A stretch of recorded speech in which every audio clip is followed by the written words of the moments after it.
Gang, he died twice. He was brought back to life, you feel me, with a message for humanity.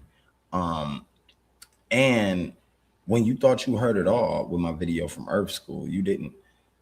I need y'all to hit that like button, hit that subscribe button right now, and hit that share button. Share this to all your major platforms, all your social media channels, gang. Let's dive right into this juicy video, gang. I can't lie to y'all. It's finna get real deep. I've died multiple times. I drowned at age 6 under the water, 3 or 4 minutes. I was 39. I had a heart attack. I would watch the guy defibrillate me. I could still see the people. I could still hear everything. You witnessed something source. I heard you killed yourself with your personality. Whether I'm in danger or dying, this voice speaks to me. It guides me through the trauma. David A. Williamson died, witnessed himself being brought back to life, and shares with us how the experience released him from his attachment to hate and anger. I saw the KKK bring me to my family, and at age 5, I absorbed it all, this energy of hate. I was an angry guy that overwhelmed my nervous system, my body, and my organs, and I died. I died because I hated this place. When I came back, none of those thoughts, none of the attachment was there. I felt like I was fixed. It's as if your brain rewired. There's no pain, no confusion, no anxiety. I know now that my attention creates my experience. I put my attention on hopeful ideas. There is no alone. You are one with everything. What do you remember of leaving your body? The first thought I had, Flex isn't trying to be like every other ECAT tool. They're trying to build something completely new. Every day.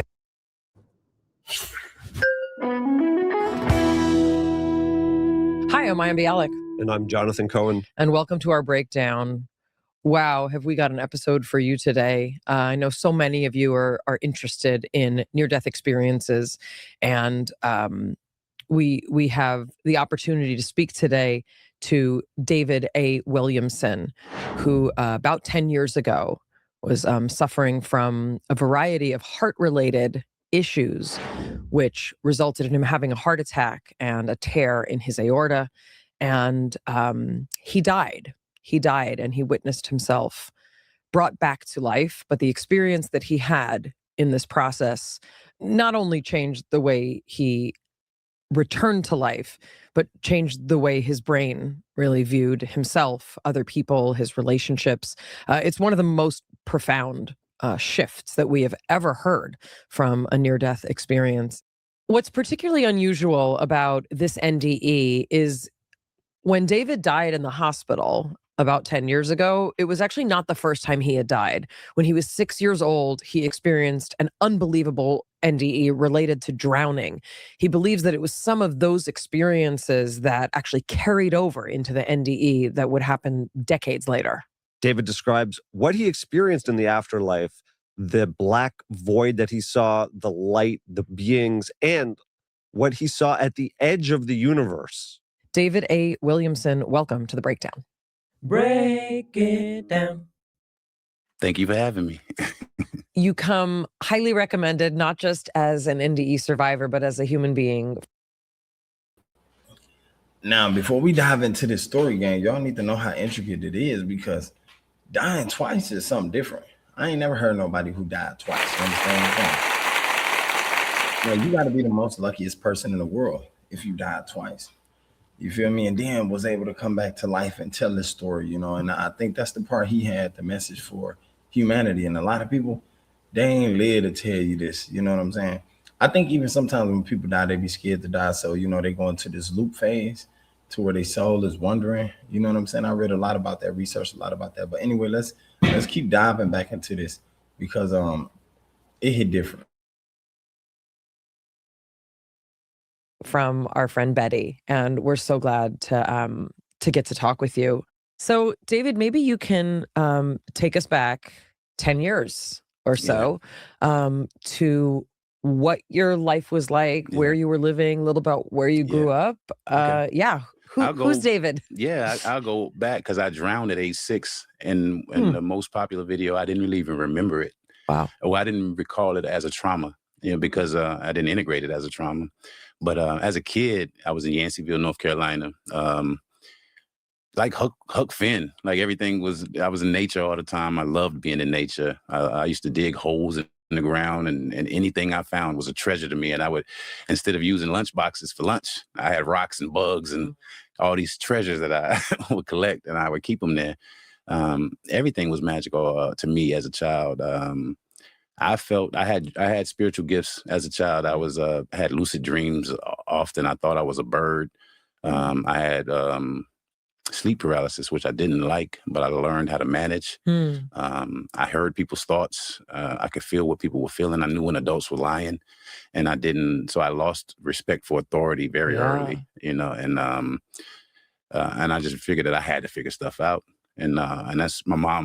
My mom would send me to people when I had questions. My uncle was a bishop, I think, at the time, a deacon at the church at the time, and I would ask him questions, and the answers I didn't ever really like, And she would ask me, "Did you get your questions answered?" And I was like, "Nah," but I find the answers, because I always knew that if I dug for stuff, I would figure it out. Like, it's the same as digging holes in the ground. If I dug, I would find something always. So my effort, I would say the effort to just learn and grow and understand reality was, my mom encouraged it. She always bought me books. There was these, I think, Publishers Clearinghouse, where you buy, it would be 5 books for 5 cents or something like that. And it was a lie, because you had the processing. So it would turn into about $40. And I thought every time that it was actually, I thought that it was 5 cents. So, and she did it for me every single time. Wow. And I didn't know how much money she was spending on these books, but the books that I was asking for, even at 5, 6, were like The Secret Teachings of Christ, the Gnostic, like Gnostic texts, and just religious stuff. I was raised Christian, and I just wanted to understand it. I didn't want to just believe it. I wanted to understand it. And most people were like, certain things you're not supposed to understand. And I hated that, because I was like, at what point do you stop trying to understand before you just say some things you're not supposed to understand, So for me, it was always, I'm going to understand it. These are some remarkable abilities which people who experience NDEs often report that they had practice in their childhood, either practice leaving their body, practice dissociating. Did you have siblings? Were you the special one in your family? Like, what was going on in your house? I have an older brother, but my little sister, I was 15. That's different, It's different because he admitted that he wanted to study this. He wanted to know a little more about the Christ and the power of, life, the purpose of life, and where did we all come from? How did this just generate? You understand what I'm saying? And that right there, as a young cat, as a young guy, coming up, that shit right there is something that I think hit a lot of us. Definitely, if you got that awakened mind, if you got that mindset that want to wake up, if you got that mindset that's searching for truth, and you in the future, you want to find, you feel me, all the things that really set your purpose in life, then that's what you're gonna do. You're gonna set out to search for these things in life, right? I think that's one of the greatest things. That's how I end up finding myself in the land I'm in. You understand? That's how I end up finding myself, researching and studying neurology, studying science and philosophy. And most people tell you, damn, you got to go to school to get this type of education. No, you got to go to school to get the proper word and educated term for these words and usages, but you don't got to go to school to get the comprehension level, the understanding, the experience of embodying these types of, you feel me, thoughts and concepts of consciousness, gang. Not at all. No. Not at all. They'll fool you and tell you that, and then that'll kill your hope and your dreams. But just to know and want to know more about life and go further in life and study, know about people, know about yourself, know why you're here, know your purpose of why you're here. That shit all matters. You know what I'm saying? That make the best. Like, if you ask me, I think that's one of the greatest things. So a lot of people, they don't want to research nothing. A lot of people only believe what they see, right? Because the world has been made to only believe what you see. That's it. But nowadays, AI is around, gang. You a motherfucker create anything for you to see and you believe it. You understand what I'm saying? So that's the scary part. Let's keep going though. We're gonna keep diving into this vid. You understand what I'm saying? We're going to keep diving into this vid. Let's go. When she was born. Wow. So she wasn't around then, but my older brother was more funny. And honestly, if were it not for him, I don't think I probably would have left here very early as a child, because I didn't want to be here. I knew that I didn't want to be here very early in my life. And I think that's why I've died multiple times. I've almost died even more than the two NDEs. And even in the time where I almost died, I heard the voice guiding me through the process. So it's like whether I'm in danger or about to die or dying, this voice speaks to me, and it either gives me warnings or it guides me through the trauma, to where I can say with honesty that there is no trauma that I can point to easily that's stuck in any way. I have to go dig it up and figure out how it's affected me, because it's never a memory that I'm going to have and be like, that was so traumatic. Nothing was, because his voice was always talking to me through the entire thing. So nothing was extremely traumatic for me. What happened when you were 6? I went to a summer camp and saw the kids in the water. I couldn't swim, but I saw that they had life jackets on. So I saw a life jacket on the dock. No counselor was around. I put it on as best I could and just ran and jumped as high as I could in the water. And as soon as I hit the water, the life jacket stayed at the top. Oh, no. And I went down like a rock. And I'm just going down. I don't know how to swim at all. And I didn't make any effort to go up. I just had my arms beside me and I was calm the entire time. Oh, I just got was chills. just going down and I'm going down. And I remember having a thought, like, I'm not going to be able to hold my breath for much longer. And then it was black, everything was black. And then a voice said, if you can touch the bottom, you can push yourself back up. Oh my God. And I responded to the voice, I'm just going down. It doesn't seem like I'm going to touch the bottom. And then I floated back up. And as I'm floating back up, I became conscious again because I could see the light coming through the top of the water at some point. And then I saw a splash. And when I saw the splash, the ripples of the water radiated from the splash and the light shining through captivated me as a child. And I stared at it for a while, like drowning. None of that was in my mind. I was still under the water, but that held my attention so intensely that I stared at it. And what I could see in hindsight is that it was the circle and the dot, the radiating circle. That's the symbol of life in all cultures, like all over this world. The circle and the dot is a symbol of life and creation. I didn't know that then, but it meant something to me, and it stuck. Sorry, did somebody pull you out of the water? Pulled me out of the water. I sat on the edge of a dock and I sighed. I got coughed twice and I sighed. There was no pumping water. There was nothing like that. And but I turned around and I looked behind me and it was chaos. Like people were crying and passing out. There was people running down from the top of the hill to the water because everybody thought I was dead. I asked my brother 2 years. Yo, not to stop it. There got to be a sight to see, and not a happy one. There got to be a scary sight to see, man. Because at the end of the day, you got to think about it like this. You got your family member who's possibly drowning here, right? And y'all don't know what's going on from Adam and Eve. You don't know what's taking place from a bucket of paint. But all you do know is they're drowning. Everybody around you is in pandemonium. You trying to probably save their life. Definitely if you the big brother. And your fucking mind is going crazy. I know mine will be. I wouldn't know what to do. And if I was on the other shoe or the other side, of the shoe of that fence, I wouldn't know what to do if I was drowning. I wouldn't even know how to approach that. Like he said, I try to keep it so focused and locked in my mind that, hey, yo, if you stay consciously aware, maybe you can survive. You know what I'm saying? But like he said, all of a sudden, that feeling of, I think I can't hold my breath much longer, kicked in, and then it was over. You understand what I'm saying? When that kicked in, that probably did make him lose all hope and all, grasp on life and surviving at that moment. I'm not sure. But he's here to tell a story. And I'm like, a lot of people, they go through these experiences. I remember my sister, she had one of these type of experiences. I never forget it. She had one of these experiences and she was scared out of her mind, She was scared out of her mind. At the end of the day, a lot of people, when they go through these types of things, they don't know what to do. They don't know what to think of. They honestly be took by storm. They be shocked. They be lost for words. I would too. Shit, if I'm almost losing my life, like what the hell? You understand what I'm saying? But I'm just excited that he was able to survive and be able to come back and tell a story.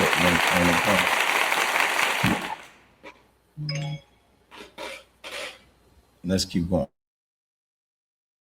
2.5 years ago, I said, were you there when I went under the water? And he said, yeah. He said, everybody thought you was dead. He said, people passing out screaming. He said, they were looking at me. He was 8. He was 2.5 years older than me. He said, they were looking at me like I was supposed to do something. He said, I couldn't swim either. I wasn't going to jump in and save you. You know, it's like I didn't know what to do. And I asked him, I said, well, how long was I under the water? And he said, it was no less than 3 or 4 minutes. But that's all it takes to die. Yeah, I couldn't hold my breath for 1.5 minutes. You know, we used to time it. We used to have competitions as a kid. Before we had cell phones, we just had contests of how long. Yeah. How long can you go without blinking? That was a game on the bus. Exactly. Hey, hold on, 3 or 4 minutes to die, that's different. She said that's all it takes to die. You know? Like, damn, that's different. 3 or 4 minutes, yeah, you're right. Shit, all it takes is a tablespoon to drown you too. I ain't gonna lie, that's a scary sight. Exactly. We did that. So I knew that 1 minute and about 30 seconds was around my So when he said no less than 3 or 4 minutes, he said everybody thought I was dead. He said it was just, you know, people were, it was like the crying, and he said the screaming, he said it was from people who just thought I was dead. And you were just, you had some calm. It was never traumatic at all. Pros and cons of different jobs that allow you to travel the world. Coding. But why coding? Well, for one, the starting salary is generally really high, and you can do it from anywhere. You customize your own work hours, you can work on exciting projects with big companies, and it does not require a college. I'm fascinated by like who pulled you out. That splash was a pole. Oh. Yeah, and I grabbed it. After I stared at it for a while, I grabbed it and I got pulled out. Yeah. You had to come back, right? Like it was dark, and then that process, and then you had to make a decision there in some way, like to have the wherewithal. Yeah. To grab that.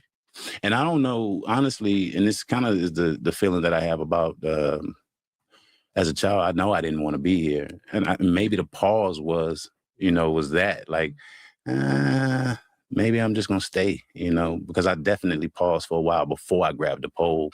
I don't remember the thinking, but I do remember being captivated by those rings and not really interested in coming out of the water in that moment, you know.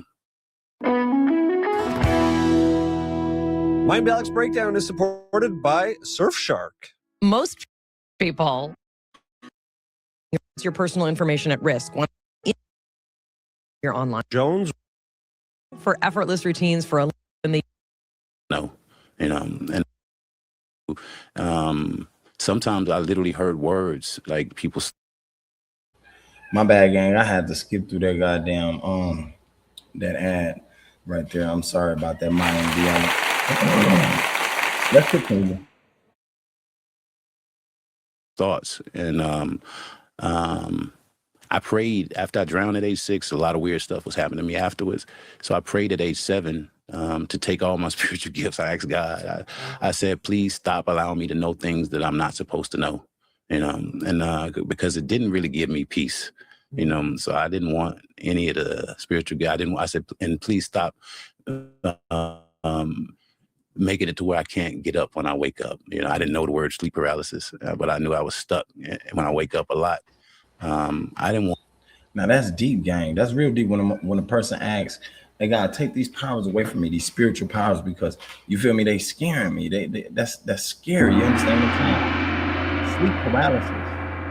Sleep paralysis is something serious, gang. I done went through that. My son went through it. I think I spoke to y'all about that in the previous video I did, but that's serious, you know. And I hear a lot of times, a lot of people say people who experience sleep paralysis are prophets or chosen. I don't know how sure that is or if that's 100%, but you know, it sounds like 65% right and correct. Because at the end of the day, you get to experiencing out of body experiences. You get to experiencing things you never experienced before. And you understand it's a vague experience, you know. It makes you feel like, damn, what the hell? Like, am I in reality or am I out of reality? Am I, you know, in a dreamland? And that's the craziest part about this shit. And then ain't nobody able to explain that to you. You ain't got nobody around the world that's able to really explain it. And that's why I love Mayim Bialik podcast. Shout out to Mayim Bialik podcast. To her and Jonathan, because they are awesome. They are amazing, man. The work they do is incredible. And at the end of the day, we'll never find nobody who's doing incredible research and homework and giving it to us like this. That's why I bring it to y'all like this. You know, let's keep going, gang. We finna dive right back in. want any of it. I didn't want any of it. I mean, no Yeah. prophet does. Yeah. I mean, Yeah. that's Jonah fled, right? Yeah. Job, right? Every great, challenging set of information. Yeah, it just confused me. And what I said to God was, if it's not clear, keep it. I don't want to know. I don't want anything I have to interpret. Just clear. If I don't understand it, I don't want to hear it. And most of my life is with spirit is, if I don't understand it, I don't really pay attention to it. And for me, the point is to ground it. I want to ground it. I want to understand it. And some of that tendency, I think, comes from just memories of previous lives, even to where I understood this stuff. And it's like now this life doesn't send a certain spiritual knowledge to where it's like, I'm just remembering it now. It's because it's not being presented in this time in the way that it was in older times. And so I remember stuff, and I have to ground it. I don't like to just say stuff that I hear, because it sometimes ain't grounded, but I really do have a mystical type experience. But my orientation more is I was so traumatized by the mystical stuff when I was a kid to where my adult orientation is receive the mystical information, make it make sense, like integrate it and ground it, versus receiving information and then screaming from the rooftops. Because you will get judged. You have to integrate information, mystical information, into the time that you're in, or you will be a pariah. I dare you to let me build you a completely free e-commerce store. What this makes me think of is when we spoke to Dr. Pasulka, Diane Walsh Pasulka, who talks about how, maybe the language of our times, for example, talks about aliens. Yeah. But maybe thousands of years ago, we talked about angels, right? Yeah. It's like whatever the language is that we try and wrap our head around, what if it's the same God, the same spirit? Yeah, even with alien talk, I know we got away from the indie stuff. And that make a lot of sense what she said, gang. I got to give her that. You know what I'm saying? Because ain't nobody gonna put it to us that way, Like I said, the lingo changed over the years. You feel me? Back in Victorian days, back in the Catholic days and shit like that, the lingo changed, gang. A lot of words that we once took for the meaning of what it was then, we don't take for the meaning of what it is now. It's modern times now, so it's a different ballgame. But even with the alien talk, some of the words from the ancient texts, it has nothing to do with alien. It's lords. Some of them are very specific too, though, and could be alien, like sky people, people from the sky. But we've turned it into a lot of imaginative stuff, and a lot of the translations, they're just not. They're not accurate. I mean, we've gone. This information has been available to humanity for at least 12,500 years. We just tell bad story. We turn them into personal trauma narratives and turn each other against each other instead of assimilating the information back into a coherent one humanity story, which it was, in my opinion, in the beginning. The oldest stories didn't separate us from each other. It was humanity. It was who was being spoken to, and that's my orientation, especially after the second NDE.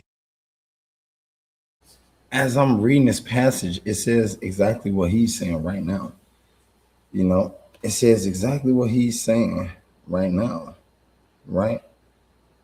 And that's crazy, shocking. They know what they're talking about.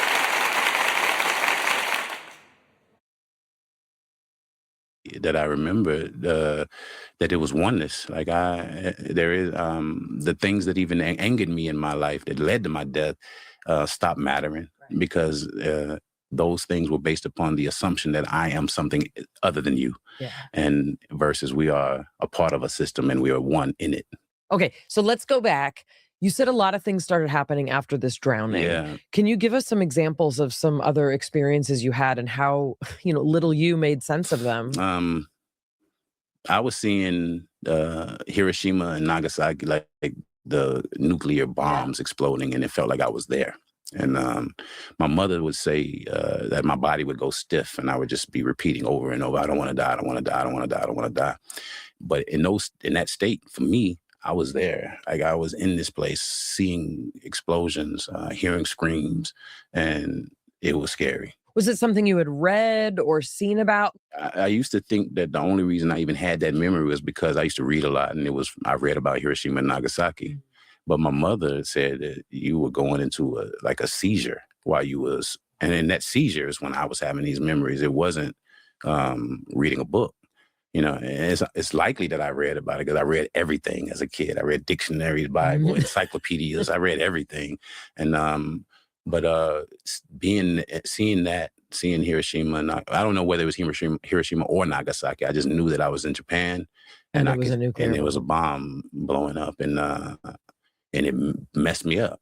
At age 12, 13, I started researching nuclear energy. I was wondering why we didn't choose thorium over uranium, and it bothered me. And it's like the only reason I even thought about this was because after I drowned at age 6, this memory was stuck in me, and another thing I was seeing was, as a child, I hated seeing dead animals in the road. I always felt like there was a better way for us to create roads, and that was more in harmony with nature, and create cities more in harmony with nature. I hated it, the way that I hated riding by a big deer and people not even look at it.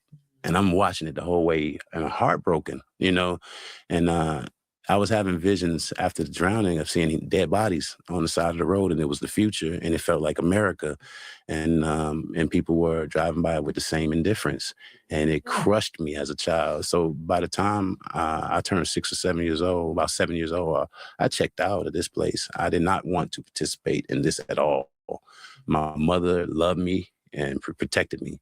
That is the only reason I think I probably didn't take my life even as a child, because I thought about not being here a lot as a child. I didn't want to be here, but I think my mother kept me from being a criminal, because the anger that I felt was extreme, and she kept me from killing myself, and That's deep, gang. You feel me? Congratulations and applaud to him and his mother.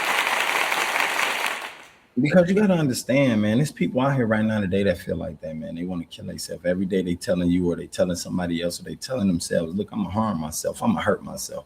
And maybe because it's like life too hard for them, or maybe because they never receive help, or maybe because it's the way they perceive life. Whatever it is, though, I don't like seeing nobody like that, man. And I'm very congratulative of him overcoming that part of himself. You understand what I'm saying? Because that was a demon, that was a negative spirit, or that was a negative hold or frequency that was up there. But the universe gave him that, and in return, he was able to come back and pass everybody, like you and I both, a message, and let people know, like, look, I got a message for humanity. And the message in humanity for you and I both is that you are not alone, gang. We are all part of the one source. Simple as that. I say it all the time. I be telling you all the time. Y'all be thinking I'll be bullshitting. You know what I'm saying? Y'all be thinking I'll be bullshitting. It's not bullshit, gang. And so many times I play videos and I show y'all facts. I get on here and show y'all visual facts. And you got to be fooled if you think it's still lies. Anyway, let's keep going. And I saw the KKK marching up and down the street at age 5, up until probably 7. That's when it became more rare to see it. And that angered me. Like, I saw, looking up at my family, screaming at them, and seeing them screaming at my family, and everybody on the sidewalk, and them in the street marching down the main street, and police officers keeping us from each other. It's just violent. And I remember as a child just looking at everybody. I'm small. I'm looking up at everybody like this is crazy, but this must be normal. Like, this is normal. Like, we're supposed to hate each other like this. I absorbed it all. And I was probably better at hating than anybody, because I terrorized people because I didn't want to be terrorized. So I would go into places carrying this energy of hate. I did not want to be bothered, so I would rather people be shaken by me than for them to think that they could shake me, so the anger was just so extreme. It was, I had digestive issues for years, lost my gallbladder. And then that's shortly after that I had hypertension, and then I had a heart attack. But I was born with a bicuspid aortic valve, so my heart always beat hard. And then I get hypertension from anger, and the valve exploded. It ripped, And when it ripped into the heart, and they had to do the Bentall procedure where they replaced it. I mean, very emotional talking to you. It's very, very, it's a very powerful journey. You have all of these, mystical, supernatural, paranormal, kind of things happening. Was the anger, the persona, that you describe, was that a way to try and keep some of this at bay? Because it seems like you were given an enormous responsibility spiritually when you came into this life, right? So I wonder, did those things keep happening to you, or did it morph more into physical ailments and anger? Like, where did the magic go? Yeah. Websites your competitors don't want you to know. Part 2. All you do is go to this website, and it lets you find out exactly how much your competitor. I think some of the anger was because I wanted to be left alone, so some of it was just demonstrative, so I could just come and go as I please without a whole lot of being bothered. I had the friends that I had were the only friends that I really wanted to have. I didn't really like people thinking that they can approach me and be my friend. Like, I was not open to that, but the people that I liked, and I wanted them around. But anyone else, it was like, it was disruptive to me. Like, and the way that I sometimes said it is that people were noisy, and I didn't like the noise. And, so I would try to stay away from a lot of people. And the people that I resonated with mostly were people whose energy was predictable, like I understood it, or it was quiet.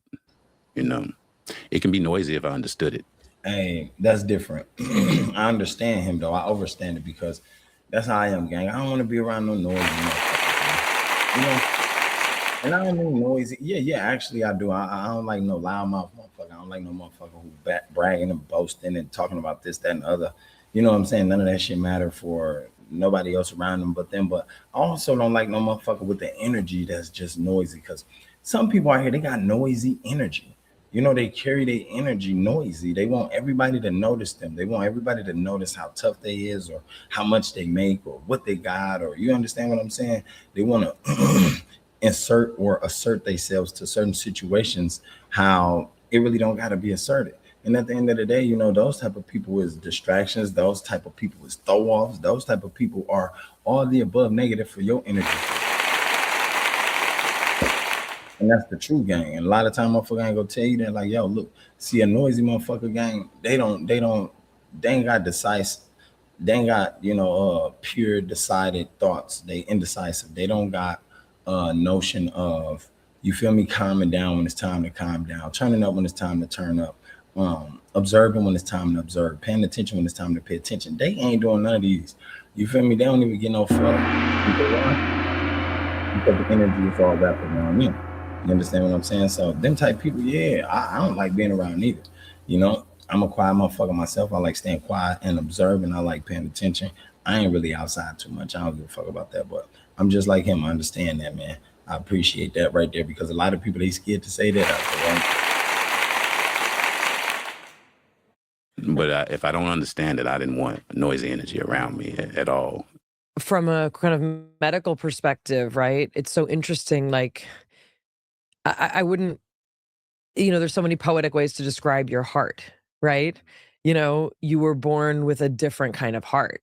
That's your window to the world, right? Is your heart. And what you're describing is that the stress, right, that this world gave you, you had a predisposition, right? You had a biological, physiological predisposition. And because of your experiences, right, it puts strain on this part of you that otherwise might not have had that strain. Describe, because you had a lot of experience with, you described other ailments, but the day that you had a heart attack, you thought it was just like your back. Like, take us to that. So how old were you? Take us to that day. Had anything else been going on that was interesting? I was 39. And I turned 40 that year. And but I was leaving work, normal day. I was teaching IT courses at vocational technical Yeah. college. Yeah. And I was leaving that day, and I remember it like yesterday. There was a lady that I turned in some paperwork, and I went back to my class, and she was still sitting there. So as I was walking out, I asked her, did she need a ride? And she said, no, my ride just contacted me. They're close by. Thank you. And I walked out. I said, okay. And I walked out. And then this guy, I don't remember his name, but I used to like him. And he said, see you tomorrow, Mr. Williamson. And it was so happy to say that. Like, he was excited when he said it. And I looked at him and I said, see you tomorrow. And I thought I was going to see him tomorrow, but I left there and died. So I remember that because it was like, I'll see you tomorrow. And I literally went home. I felt when I said, He said, I left and died, gang. That's what the fuck? That blew me. I left and died. Now, that's some crazy shit, but let him finish. I want to know what happened and how this took place, gang. I'll see you tomorrow. I stepped off the curb and I felt the sting for the first time in my heart, because when the heart valve ripped, 7 days prior, it ripped. And I walked around with a ripped heart, ripped aortic valve for 7 days. And then I had a heart attack. Okay, so you feel a sting. Yeah. Something's been going on, but nothing big enough. The pain initially when I felt the rip was in my back and in my shoulder, and it literally felt like my shoulder was falling off. So I was walking around for like 3 days like this, and then I integrated the pain to where it was almost normal. And then on that 7th day, things went awry. So you went home from work. I went home from work because I was thinking that it could have been related to the gallbladder stuff. Sure. So I was like, my heart's beating funny. I'm kind of catch my breath, and I said, maybe I can get home. I can get home. So I'm getting home. I'm breathing hard. I'm still feeling, for the first time, I'm feeling it in my chest now at that point. And I'm like, okay, this actually is my heart. And I get home and I'm still not fully convinced that I'm having a heart attack or that this is an issue. So I'm like, maybe if I eat a sandwich or something, Let's Sandwiches solve most things. Feed it. Yeah. So I make a sandwich, and I'm like halfway finished with the sandwich. And Are you living alone at the time? No, my son's mother and I were living together, and she was working from home. And so I just yelled up to her. I was like, I need to go to the emergency room. I think I'm having a heart attack.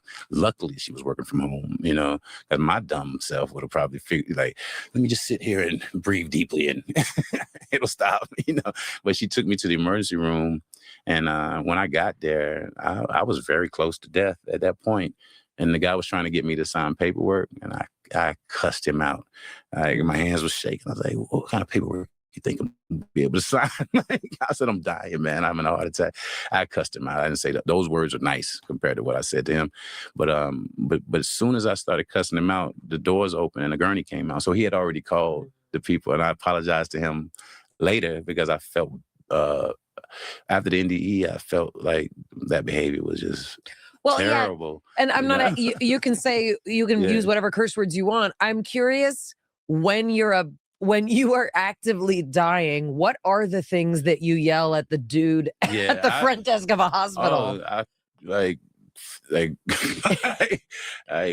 Meaning you were at a level of like anger that was right. Extreme. I was like, the fuck are you putting these papers in front of me for? I can't sign anything. I'm just shaking. I'm in a bad state. I was angry. And he looked and he didn't even really, he kind of just still had to pay, and the doors open. And he didn't care, it didn't bother him. But because even when I apologized to him, he was like, "Man, people come in here dying." He said, "I'm not gonna judge that what you say in that state." Okay. How are you finding the time to send over all these meeting notes? I got a secret. I've been using granola. What is granola? So it's an AI notepad. If you want. Okay, so the gurney comes out. And less than 20 seconds after being on the gurney, I was gone. I remember getting on it, going through those first doors, and then seeing a curve. And I'm taking this curve, and I see the doors, the double doors that I go through for where they defibrillate me and all this stuff. But I see those doors. But I remember, I just felt tired. So I remember rolling over my left side, and I put my hands up like that. And I was like, the last thought I had before I closed my eyes was, this is going to be some amazing sleep. And for me, in that moment, what it felt like was I went to sleep. But as soon as I closed my eyes, nothing stopped. Like nothing stopped. What do you mean? Like I kept experiencing. Like I closed my eyes like I was going to sleep. But people, I could still see the people, but it wasn't. It was blackness, but I could see dots of light where the people were standing. I could still hear everything, but it was like underwater. Nothing really stopped. Like I was still experiencing myself inside of a body, but it felt like the body, like I'm an IT guy, it felt like the body was in a shutdown process and everything was strange. Like the first seeing, once I got inside of the room through those doors, I started coming out of my body and I could see from the above now. Had this happened to you before? Not like that, like the dreams, like the lucid dreaming. Right, but what does that feel like to like? What do you remember of leaving your body? It was almost instant, and it was seamless. I was watching them from what was like this angle because I was laying in the gurney. I was watching them that way, and I could see the dots of light. I couldn't see people; it was just dots of light where the people were. And then, boom! I was looking down, and I could see the people were where the dots of light were. Where the dots of light were. So I knew that those dots of light were where the people. That's crazy, gang. That's crazy. You know, that's a scary thing. Because I ain't never experienced that, right? You know, I don't know if any one of y'all ever experienced that. So understand that you are dying and then all of a sudden your soul leave your body and then you can see yourself from the top looking down. That's a different goddamn thing. It gotta be. I don't care what nobody talking about. They got to be one of the craziest feelings in the world because at the end of the day, gang, like, what the fuck are you to do? Who else can explain that to you? You know what I'm saying? In that shape and fashion, if they ain't never experienced dying, if they ain't never experienced being dead 2 days or 3 days, gang, who? I tell you. Gang, you get to the point I'm talking about, man. Look, at the end of the day, sometimes, you know, these goddamn NDEs be so unexplainable, and when they all come back with a similar story. They all come back with a story of this is Earth School. They all come back with a story of you got to learn to live and help and don't have fear. You feel me? In this room we in, and they all seem to come back with more care for humanity. You feel me? More care for each other, more love for each other, and with this sense and notion that we are all one. That's one of the greatest things I ever heard. You know, like I said, I ain't never experienced this, but I don't believe I know people who experienced this either. Well, my dad, man, may he rest in peace. You understand what I'm saying? May he rest in peace. He told me he was dead 3 days. He told me who was the angels that was carrying him around, which was my niece. I think 2 of my nieces or whatnot. And at the end of the day, that was a crazy story because I know he had one wild experience. You know what I'm saying? I ain't never heard this from none of my people, nor my parents, grandparents, none of that. You feel me? You know, a lot of times these stories, we hear them straight out of the mouths of our grandparents or people who done been through times and situations or who got history. You understand what I'm saying? So, but let's let him keep going because, you know, this story, I love where it's going. If this relate to you, if you like this story, hit that like button, hit that share button for me, please. I really appreciate that. And let's keep going. People were standing, you know. And you're thinking this whole time. Yeah. And the first thought I had when I came out of my body, it was like a human thought even. It was like, so this is how it happens, you know. And then that went away. And then I looked at, I couldn't really see my body because there was so many people around me, but I had no interest in my body. I was looking at everything around, the people, watching them defibrillate, watching everything. And I heard a phrase said, he's dead, you used to live there. And his body, his mind, and his ego is dead. And I responded, same as when I was a kid. And he said, if you could touch the bottom. I said, well, what am I now? You know, because I'm still experiencing, you know, and all of the words came in at the same time. It was like light, love, consciousness, awareness, soul, spirit. And I understood that. And the next phrase that I heard was, you killed yourself with your personality. And I completely understood that. And I remember having a thought like, it was like a really brief thought, but it was like, dang, you blew it. It wasn't like sadness. It was like realizing that I had this opportunity and I didn't take it, but I'm in a perfect state now. So there's no woe is me. It's more like, dang, I just missed that. That was a life that I could have lived, that I spent the bulk of it just mad at the entire planet and not wanting to be there. And it's like I felt like I wasted that life. Mind Biot's breakdown is supported by Cove Pure. Most people know there's chlorine in their tap water. They smell it, they shrug, but then we just drink it anyway, right? Because we've been told that's what keeps the water safe. But what we haven't been told is what chlorine becomes after it's added to your water. And what we found out is why we now filter all of our water through Cove Pure. Chlorine itself isn't even the biggest problem. Chlorine levels in your water are regulated, but what's not regulated, HM's the difference with hydration. At the time of death, I don't know, but she just sat there, but she was distraught. And I kept trying to talk to her. Like I literally was in her face. In my mind, I was in her face trying to communicate with her. She couldn't hear me or see me, but I was trying to explain to her that this experience was beautiful. And I had never experienced nothing that's beautiful. And there's no pain, there's no confusion. Like, you shouldn't be sad. You know, he's dead, that body is dead, but I'm right here. I'm right here talking to you. Like I wanted her to hear me. And I almost feel, I knew that if I had stayed there long enough, I would have learned how to talk to her. I would have learned how to make her hear me. That's what I truly felt like. I could have made her hear me. And the guy holding the defibrillator pads, I hear these thoughts. These were the thoughts. You could hear people's thoughts. Yeah, he was blaming himself for the whole thing. Like, it was like, if this guy dies, it's my fault. It's me. Like, and I was trying to tell him that if I don't come back to this body, it's my choice. It's not your fault. I wanted him to know that it's nothing. It ain't got anything to do with him, you know. Also, let him keep trying. Yeah. And there were other people, right? And none of them, those people seemed to be, the way that I felt it at first when I came back, the way I described it was they just didn't have, they weren't emotionally invested, you know. But the way that I look at it now was they weren't emotional. They were just focused on saving me, and they saved me. So if they had been in there shaking up like the woman holding her face, and even the guy with the defibrillator pads, I think he was keeping his cool, but he was shook up. But if those other people had been as shook up as those two, I probably wouldn't have made it, you know. So those people that I initially thought were not caring, they were just focused. And there was no huge emotional signature. Yeah. You know, so I didn't have to pay attention to them, you know. That's interesting. Just as a side note, you know, it takes all different kinds of people, right? Yes. And when I look at, you know, people who, you know, firefighters, right? People who run towards a tragedy, or even just everyday people, right? There are certain people who have the capacity to not have like, for me, like, everything is difficult. You don't want me being a firefighter. Like, you barely want me like making breakfast in the morning, you know? Yeah. But as a neuroscientist though.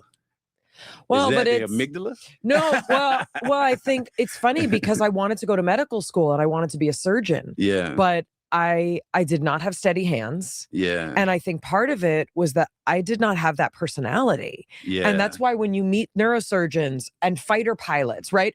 They've got a very like specific personality because you have to be able to regulate that. But what's interesting to me, and other people we've spoken to who have had NDEs have talked about, is in that state that you were in, you were able to pick up on emotional signatures.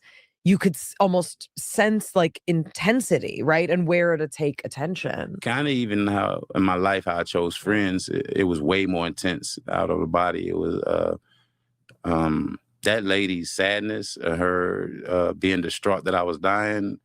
And when I was out of my body, she didn't look how she looked when I came back to my body. She looked like my aunt, who was in a hospice setting at the time that I was having a heart attack, who had several heart attacks. So she had been back and forth probably several times. And she was sitting there and I was loving her. Like, this is my aunt. And my aunt is my mother's twin sister. She died in 2017 and later that year after I had mine. Well, was it that year? She died that year, I believe. Yeah.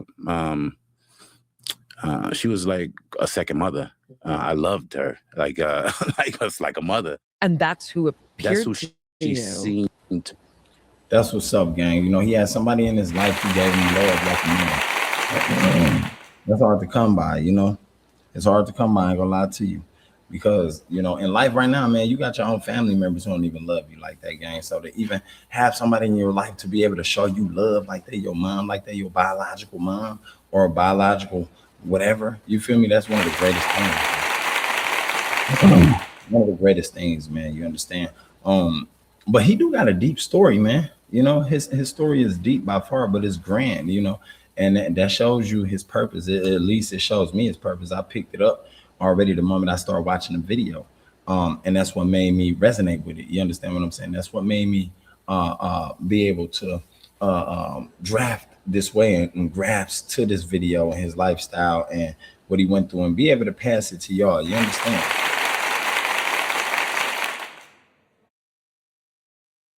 To be when I was above looking at her, and that would have made me want to come back. You know, if I had saw the young lady that I didn't know, I probably would have tried to console her still, but I wouldn't have cared to come back. Like my aunt convinced me, I think, to keep my attention there. So you're watching them defibrillate. You're watching this whole thing. You're kind of interacting with this woman and you're hearing all the thoughts. So what ended up happening was a series of minutes, right? That you were watching. Did you have any of the sort of classic NDE things that we talk about? Was there a tunnel? You know, you mentioned that there was love, right? You had that kind of like love spirit connection. What else happened in that time? There was no tunnel. I was watching all of the things happening in the emergency room, trying to communicate with the people. And then at some point, I just kind of look up. And when I looked up, I shot through. It's like I just shot up through space. It's like I saw the ceiling for a quick second, and then I was in space. I was in a void. It's extremely black, dense area, but I knew it was not on this planet. I knew I was in space, and this void felt like it was dense blackness, like tangible, like I was moving through this blackness. It felt like velvet as I was moving through it, and it was communicating with me the entire time, like whispers, voices, images in my periphery. But when I turned my attention directly to the images that were in my periphery, they disappeared like smoke. And I understood that. Like I said to myself, I said, everything that I saw that amazed me, I said, I said, so everything is here, but nothing is here. And I knew it. I knew that this was like a source of physical reality. It's like it feeds physical realities. It even is connected to other dimensions, and it feeds from there. It pulls from the. I don't understand all of this. I'm not a scientist. I'm an IT guy, so I don't get to come here and start telling people about things that I don't have a lived experience. No, that's why I say I have to ground things and try to speak about it with people who are experts. And well, I mean, look, I mean, you're the you're the expert in you and your experience. Yeah. So, but the thing that I instantly was drawn to is what you're describing is the best explanation that rabbis and priests and ministers tried to give to explain what nothingness is before God created something. And the description in the Old Testament is, you know, how could there be nothing, right? Meaning, like, how do you describe nothingness? What could nothing be that gives rise to something? And if something's nothing, you can't describe it. But what you're describing is like the best explanation that I've heard. It's a dense, you know, blackness that has no place or space, and you can't, you know, like, you witnessed something source. Like, that's the best that I can understand. It was beautiful. Like it felt like home. It felt like, for me, I didn't want to leave the void, but at some point I started floating out of the void, and I still was fixated on it. My attention didn't go anywhere else but on the void when I came out. And every idea that entered my mind, the void responded. It would be twirls and colors, and if I had a question, the clarity would be in the void. Like I would instantly understand it. You were interacting with it. Yes. As a child, 18, 19 years old, I drew this picture of black holes in a series, because in my mind, I was like, they can't be random. Black holes have to communicate. They have to interact with each other. And I said, there are small black holes that may be mobile, but these big ones are fixed, and they work together. Like 8 or 9 years later, I read a paper from NASA that pretty much confirmed everything that I was trying to explain with this picture that I drew. And I have the picture that I drew. In my mind, these are black holes. I'm showing what the event horizon is, and I'm showing how the energies from each other black hole interacts at the event horizon. Neil deGrasse Tyson was talking about that. You're in this void, and you mentioned that you put your attention, your consciousness back on yourself in the hospital room, and then that's when they revive you. Yeah. Do you think that it's your attention that reanimated you, or do you feel like you became reanimated and then it sucked your consciousness back? That's a great question, because the best word to describe what I felt like I was when I was in space is attention. It's a lot. I believe that you can say words like awareness, consciousness, soul, all this stuff, but in that state, the attention was what guided the experience. Wherever I put my attention, that's where my experience happened. I understood everything. Once I said the distance between me and what I looked at disappeared. Like the movie, I always say this because this is the only way I can explain it. The movie The Grudge, when the girl comes out of this well and she comes towards you and they make the distance between her and you telescopically disappear. The distance between me and anything that I looked at and said, telescopically disappeared. I don't know how much space I was covering, but no matter how far away it was, it would be like 3 little shakes and I would be there. The description of how you can move through time and space without the limits of space-time. You could say it's his consciousness was there. I traveled. That's all I wanted to do was travel. And I saw the light. I didn't want to go to the light. What'd the light look like? A big star. Like yellow, white, red? Right, brilliant white. Brilliant white. Sparkly? Very. It was like a star. It looked like a star from far away. The light for me was extremely far away, but I knew it was the light because I couldn't stop looking at it, and it pulled me towards it if I didn't travel. If I wanted to travel, so I just kept moving around, but if I stopped, I would float that way. I didn't want to float that way, so I just kept traveling. I wanted to learn. I wanted to experience. I wanted to see. And that's all I did was travel. I saw asteroids. I saw everything. And I wanted to understand it. I saw an asteroid that looks like an asteroid that NASA has taken images of. It has a band in the middle of it. I saw it and I moved around it and looked at it. And I saw an image of NASA and it looks like the exact same asteroid. When I came out of the void, to me, that's what it was. It was a black hole, in my opinion. And the reason why I say that is because space was black, but the void was blacker than space. And there were more than one. Like I could look out into space and see several of these voids in different places. And so I understood that it wasn't just one void, but this void somehow seemed to be very connected to this experience. And the reason why I say that is because when I came out of the void, there was a star forming region there. And I didn't know the word. When I looked at it, I didn't say, there's a star forming region. When I looked at it, I said, and that was it.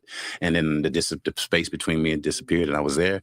But I was kind of like in the outside in the clouds, and these clouds were like dark red down. They gradiated down to pink to white, then dark blue gradiated down to light blue to white, and then white clouds. But in the middle of these clouds was faint forming lights, and I knew that these were stars. And in my awareness there, it was like these are babies, and I shouldn't disrupt it. It was like a nursery, and I was not going to go. The way that I did with everything else is that when I said and the space disappeared, it was almost like just I zoomed up to it really close. There I didn't. I stopped at the edge of where the stars were forming, and it felt like a nursery, and like I wasn't supposed to go in there and disturb that.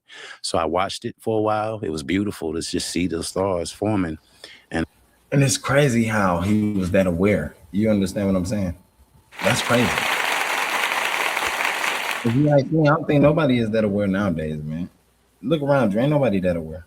Ain't nobody ever that aware. You feel me? It takes so much for a person to be that aware nowadays and to be focused on things of that nature, like the unconscious.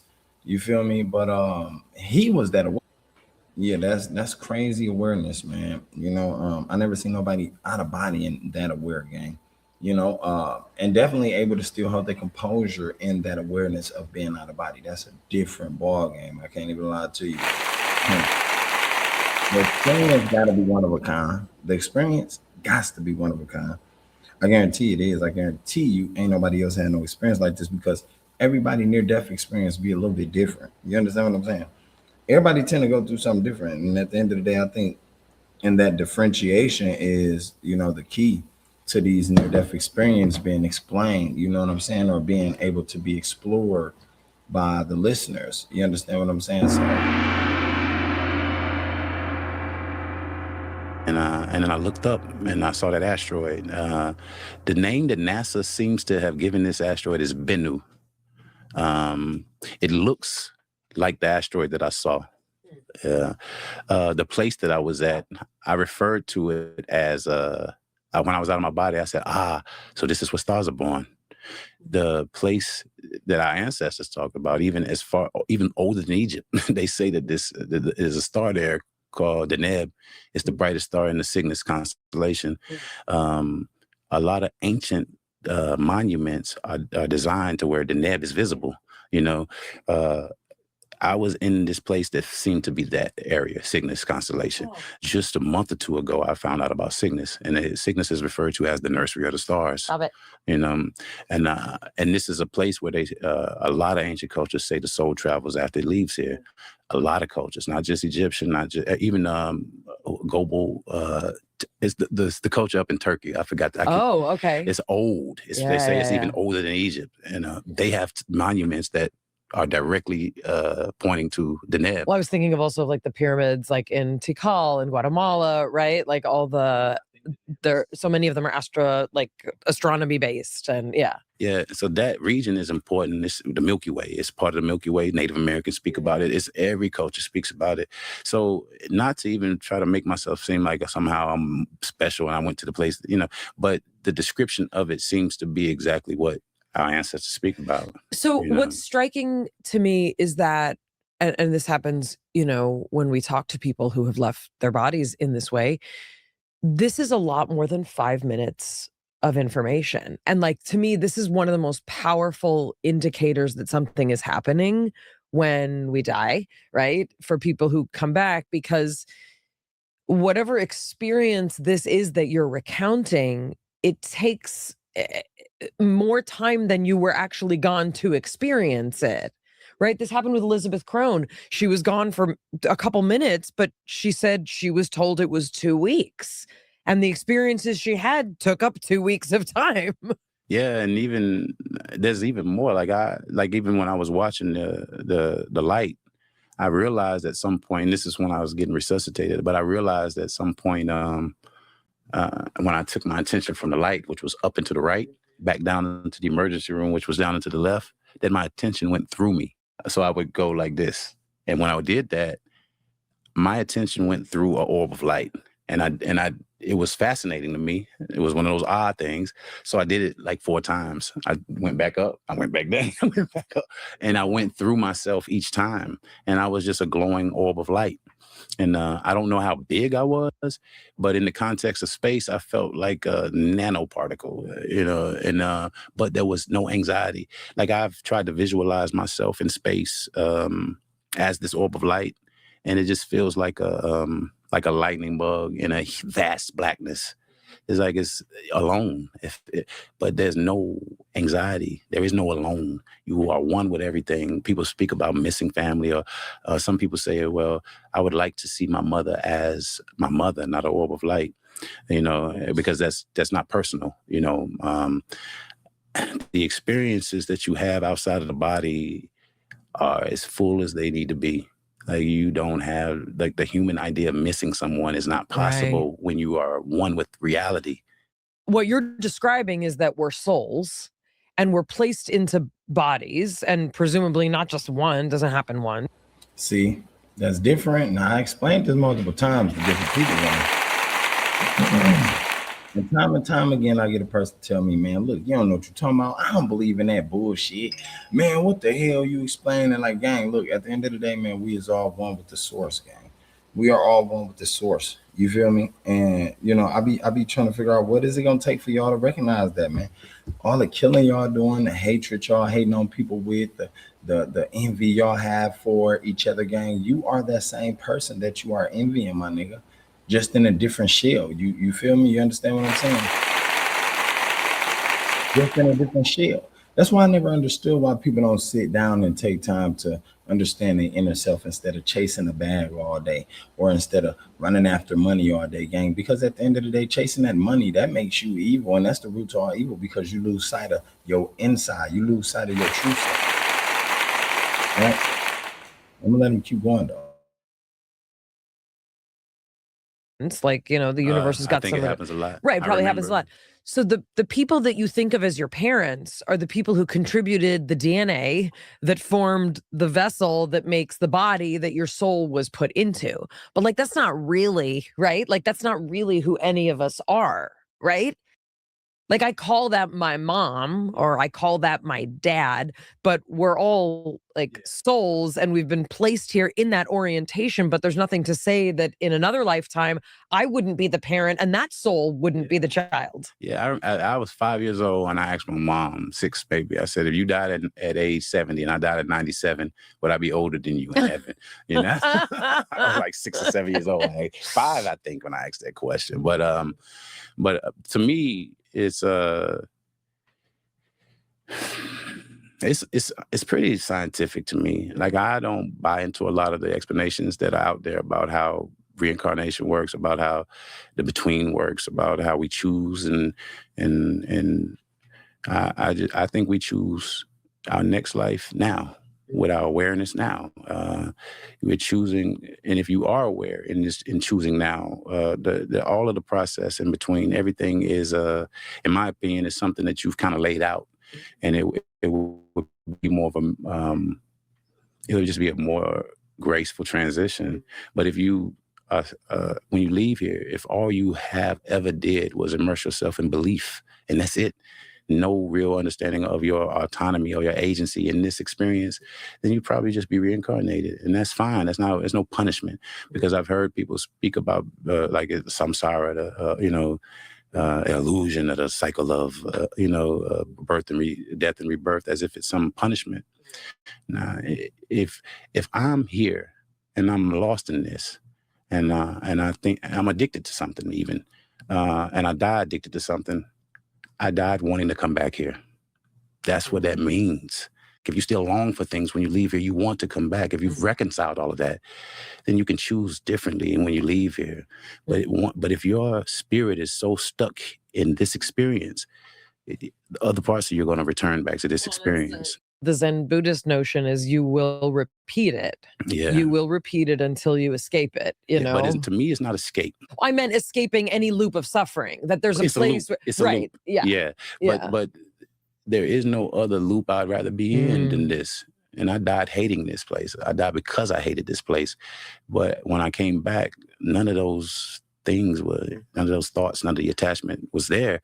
So there's no better loop to be in than this. So if you are in this loop and you love tacos, just don't ever let go of the love of tacos, and you'll come back and continue to have experiences with them. If you love your aunt and you leave here, you're going to come back and have experiences with aunts that you love. You know, like our attention creates the experience, period. Our attention, in my opinion, creates the content of the NDE. If all Christians tend to have Christian NDEs, you know, they all see Jesus and they all think I'm the devil because I didn't see Jesus, you know, and I get a lot of, grief from Christians because I don't say God. I don't say. Don't Christians have something? So it's crazy because he said, whatever you love, you will come back and experience. You understand what I'm saying? You will. He said, you definitely will come back and experience that, and what's crazy to me is, damn, I never knew that. Whoever knew that? Yes, if you're loving, like if you're in love with money, and a lot of y'all is in love with money, you in love with your shoes, your clothes, right? You in love with all that. You in love with your big house. You in love with all that, the fancy cars. Well, if you in love with that, you will resurface back to earth, And I also explained this to y'all in Earth School in the video I did. Earth School, you understand what I'm saying? Because that's called a reloop. That's what you're doing. You taking your soul back through something that you don't got to replay no more. You know what I'm saying? In all actuality, you can't leave. In all actuality, you can't be done with this. You feel me? But some of y'all are in love with materialistic things on earth. And if you in love with materialistic things on earth, then that's why you'll be back. Women, money, food, clothes, good times, fun, enjoyment, excitement. Then yes, you will be back to experience that, gang. You will not beat the cycle. I mean, ain't nothing wrong with that. Like you said, that's all okay. But I just want to make sure everybody hear that loud and clear. Let's run that back again. Better do than but there's nothing to say that in another lifetime I wouldn't be the parent and that soul wouldn't be the child. Yeah, I was 5 years old and I asked my mom, six baby, I said, if you died at age 70 and I died at 97, would I be older than you in heaven? You know, I was like 6 or 7 years old, like 5, I think, when I asked that question. But to me, it's pretty scientific to me. Like, I don't buy into a lot of the explanations that are out there about how reincarnation works, about how the between works, about how we choose, and I think we choose our next life now with our awareness now. We're choosing, and if you are aware in choosing now, all of the process in between, everything is, in my opinion, is something that you've kind of laid out. And it would be more of a, it would just be a more graceful transition. But if you, when you leave here, if all you have ever did was immerse yourself in belief, and that's it, no real understanding of your autonomy or your agency in this experience, then you probably just be reincarnated. And that's fine. There's no punishment, because I've heard people speak about like samsara, illusion of the cycle of, birth and death and rebirth, as if it's some punishment. Now, if I'm here and I'm lost in this, and I think I'm addicted to something even, and I die addicted to something, I died wanting to come back here. That's what that means. If you still long for things when you leave here, you want to come back. If you've reconciled all of that, then you can choose differently when you leave here. But if your spirit is so stuck in this experience, other parts of you are going to return back to this experience. The Zen Buddhist notion is you will repeat it. Yeah. You will repeat it until you escape it, you know? But to me, it's not escape. I meant escaping any loop of suffering, that there's a place. It's a loop. Yeah. But there is no other loop I'd rather be in than this. And I died hating this place. I died because I hated this place. But when I came back, none of those things none of those thoughts, none of the attachment was there. So there's no better loop to be in than this. So if you are in this loop and you love tacos, just don't ever let go of the love of tacos, and you'll come back and continue to have experiences with them. If you love your aunt and you leave here, you're going to come back and have experiences with aunts that you love. You know, like, our attention creates the experience, period. Our attention, in my opinion, creates the content of the NDE. If all Christians tend to have Christian NDEs, you know, they all see Jesus and they all think I'm the devil because I didn't see Jesus, you know, and I get a lot of, grief from Christians because I don't say God. I don't say. Well, Christians have something better to do than pick on someone who had an NDE. Boy, it's rough. Like, there are times when I'm literally like, I'm not the devil. Like, I'm not the devil. I'm having to assure them that I'm not the devil. It's like, I was an angry guy that overwhelmed my nervous system, my body, and my organs, and I died. Like, and in that process, my attachment to the things that killed me dropped, including identity, all of the philosophies, all of the orientations. If it's not about helping us understand this reality and emphasizing hope and responsibility, I don't want to hear it. It's just storytelling. It's bad storytelling. Anything that's about anxiety and fear, if I've died, what else is there to fear here? Absolutely nothing. So there's nothing for me to fear here. There's no story of anxiety and fear that, especially if it's projected onto another group of people or person, is going to ever sit well with me. I'm not going to fear the people you want me to fear. They're me. You said something before you started to describe the entire NDE, that your anger killed you, that your personality killed you. Yeah. But initially it was digestive issues, not having any internal peace, mental peace. You just disrupt normal processes. I started off with digestive issues, lost my gallbladder. I went years when they removed my gallbladder, I had 2 stones the size of ping pong balls. And one of them was in the neck of the gallbladder. So the pain was, like, I would scream. All I could do was scream sometimes for 3 hours at a time, and then it would go away. And I'd be like, okay, let's go back to my life. I would never go to the doctor. So the last time that happened, like 8 hours straight of just throwing up, screaming, blood pressure spikes, about to die, and I went to the emergency room, and the doctor came in, and she said, we got to get your gallbladder out. And that was the first time I saw her, and it made me so mad. I was like, I said, you've not run any tests. You walk through the door, you're talking about cutting me open and taking out an organ. I was like, let's do some tests. I went and did the test, and she was like, the surgery's scheduled tomorrow. Or it was like a couple of days later. We got to get it out. She just knew, man. And it was, I thought she was special for how she came in there that way and was so calm and just knew. So some of the anger originally manifested kind of in those physiological ways. Very much stomach, these are not Hypertension. uncommon. Yeah, right? and blood pressure. I would go to work after I had my gallbladder removed. I had stitches that were coming undone. My blood pressure was so high that I was bleeding through. I would wear 3 shirts sometimes just to see it, to keep the blood. And I was bleeding through the stitches because my blood pressure, when I got to work, I would take my blood pressure because I knew at that point I was dealing with hypertension. I would take my blood pressure when I left home or when I was about to leave home, and it would be normal, like 120 over 108, in that range. And I'd get to work, and as soon as I walked in, it would be 240 over. I would sit down at my desk, and it would be 240 over 160. Dumb question. Was your work particularly stressful or distasteful to you? It was white people. I hated white people that much that my body reacted that way around them. They can be really stupid, so I get it. In hindsight, everybody is stupid, and then when you look at, like, I was mad about like colonialism and slavery and things like that, but like slavery was a rich man's game. Very few white families could even afford slaves. So that's not a white thing. That's a rich white thing. How many white people make decisions on where we go to to colonize? Well, like less than 1%. So it's like I was projecting the decision makers, the toxicity that I felt for greedy, insatiable people onto the entire race of people. But every person you meet is not that way. And they would not, and most people don't support a lot of the policy we're even seeing now.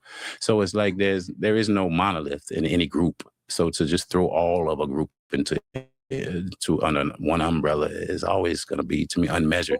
I think it's worth mentioning, though. Were you aware of feeling, generational trauma? Were you aware of bearing, kind of a historical place that you were arriving in? My biological grandfather was a sharecropper. My uncles and aunts worked on that sharecroppers farm. So for me, my cousins and I are the first generation in our family effectively out of slavery.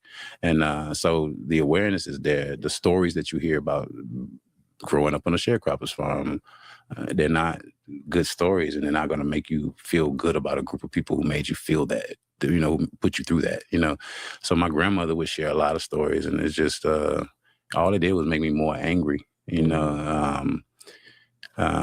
it justified, like I was reading books about the colonization of Africa, colonization of this, and instead of saying that the leaders of these nations or the people who were running these nations planned these things, it was all white people are colonizers, all white people are this. And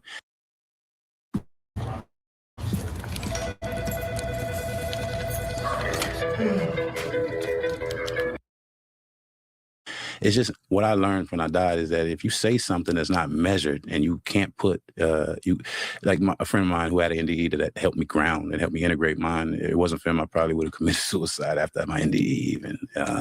Was a guy named Zachariah. He had NDE as well, and I was a kind of complimentary NDEs even. Just talking to him, it really helped me understand the importance of having virtues. Some things that happen to people who have NDEs is that we have a different thing. It's a different framework sometimes, guiding our behavior. But if you don't have a framework guiding your behavior and you don't have a working amygdala, you can do things to hurt people without understanding it. I know my amygdala got downregulated. I know that's why my personality changed so drastically. I can't point fingers at people anymore. I can't. I can't blame anybody, because one thing I know that as soon as I point the finger, I lose agency. I can't fix the problem anymore if I put it on someone else. I want you to take us back to the room where you were being resuscitated, right? Because I want to get to all these points once we, literally put you back. Yo, that's different. I told y'all his story deep, gang. And I ain't never heard no story like this. Y'all ain't need to stop. Don't even lie about it. You understand? Don't even tell me you did, because I know you didn't. At the end of the day, though, man, it hit different because he knew his power. He knew that his power existed within himself. And did he shy away from it? Did he run from it? No. Did he let it deteriorate? No. You feel me? He done what he done to, get the job done. Simple as that. And I love that about this story. Every experience he took with excitement, with enjoyment. He didn't look at it as a loss, a hurt, a pain, none of that shit. I love it, man. Let's keep back in your body. So you have all of these experiences in the void as you're describing it, which sounds like, yeah, some sort of jumping black holes, kind of like, it's unbelievable. So at some point you're watching them try and literally bring your dead body back to life. How many times did they defibrillate you? I saw one time. Okay. And this is what made me say 4 minutes, is because the protocol for defibrillation is if you don't respond after like a minute and a half, they defibrillate. And then if you don't respond after a certain amount of time after defibrillation, then they do it again. So I opened my eyes, and the guy that was holding the defibrillator pads was leaning in to defibrillate again. So my assumption is that was the second time. Great. Yeah. And what was the first thing you said? It was like, these assholes woke me up. That was the first thought I had, was these assholes woke me up. And but I looked at the woman in the corner that was holding her face, and I blurted out almost instantly when I opened my eyes, "Are you okay?" Well, you finally had a body and a mouth to be able to say talk the to things her. that you had been thinking. Exactly. And it just blurted out. And then I looked at the guy with the defibrillator pads, and I said, "Are you okay?" And he cut me off, and he said, "No, are you okay?" You just died. I didn't even... The guy to the right said, "You didn't feel that?" And I think he was talking about defibrillation. And I was about to say, "Feel what?" Because I felt nothing. And I looked down, and I saw this like a gel pack on my chest that had indentation marks that looked the same size as the defibrillator pads in front of me. And I looked, and I said, "You really just died." Like my mind caught up. My human mind caught up with it. And it was like, you really did just die. All of those things you saw, you did experience that. And it was amazing, like to be back in the body. So what happens next? Funny part of the story that I just started sharing, because I thought it was... I don't like to share stuff that's confusing, honestly, because I feel like people who's supposed to be here to bring clarity often are confusing, And I just want to ground a message that makes sense. So even with all the mystical stuff, like to me, is treat each other better, and this planet will be better. I don't care how mystical you are. We treated each other better, this planet would be better. Okay, but when I came back and I was I said to the lady, "Are you okay?" I spoke to the people. I asked the guy if he was okay. I leaned back, and I was exhausted. and there was a face, like this guy's face was like literally this close to me. And I did like that, like to kind of look at him. And his eyes got really big. As a white guy that looked like Shaggy from Scooby-Doo. And I don't know if he was a real person or a spirit. Like to this day, I don't know. But he looked at me, and his eyes was really big, and he said, "What did you see?"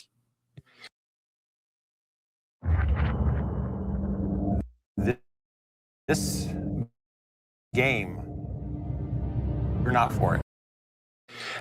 And I looked at him, and I made my eyes big, because I couldn't explain everything. So I made my eyes really big like his, and I said, "Blackness." And that was so funny to me. Even after dying, I thought that was so funny. Like I was like, I'm already being an asshole again. I'm back. But that was funny. But I don't know if he was a real person or not. And after that, I think I just fell asleep. It was over, and that was the end. And then there's some sort of recuperative process by which they have to repair something, or like make you not dead anymore, in terms of like, was there any procedure they did on your heart at that time? Well, when I came in, they thought it was blockages. So they put stents in two valves. They put two stents in, and they were trying to put a third stent in, but they couldn't because the valve was ripped all to pieces. And so I have two stents, and I think they pulled the third one out. Well, even if they didn't, the surgery replaced the valve with a pig valve. Yeah. Yeah. The option was a pig valve or a mechanical valve. And with the mechanical valve, you have to take a blood thinner for the rest of your life. I already had a bad experience with a blood thinner. I was taking a blood thinner for hypertension for some reason. Yeah. And then I poked myself with a glass that broke, and the blood shot to the Oh my God. to the ceiling of my house. And I was like, I'm not taking blood thinners anymore. Yeah. You know, So they put a pig valve in pig valve. and put your heart back together. Yeah.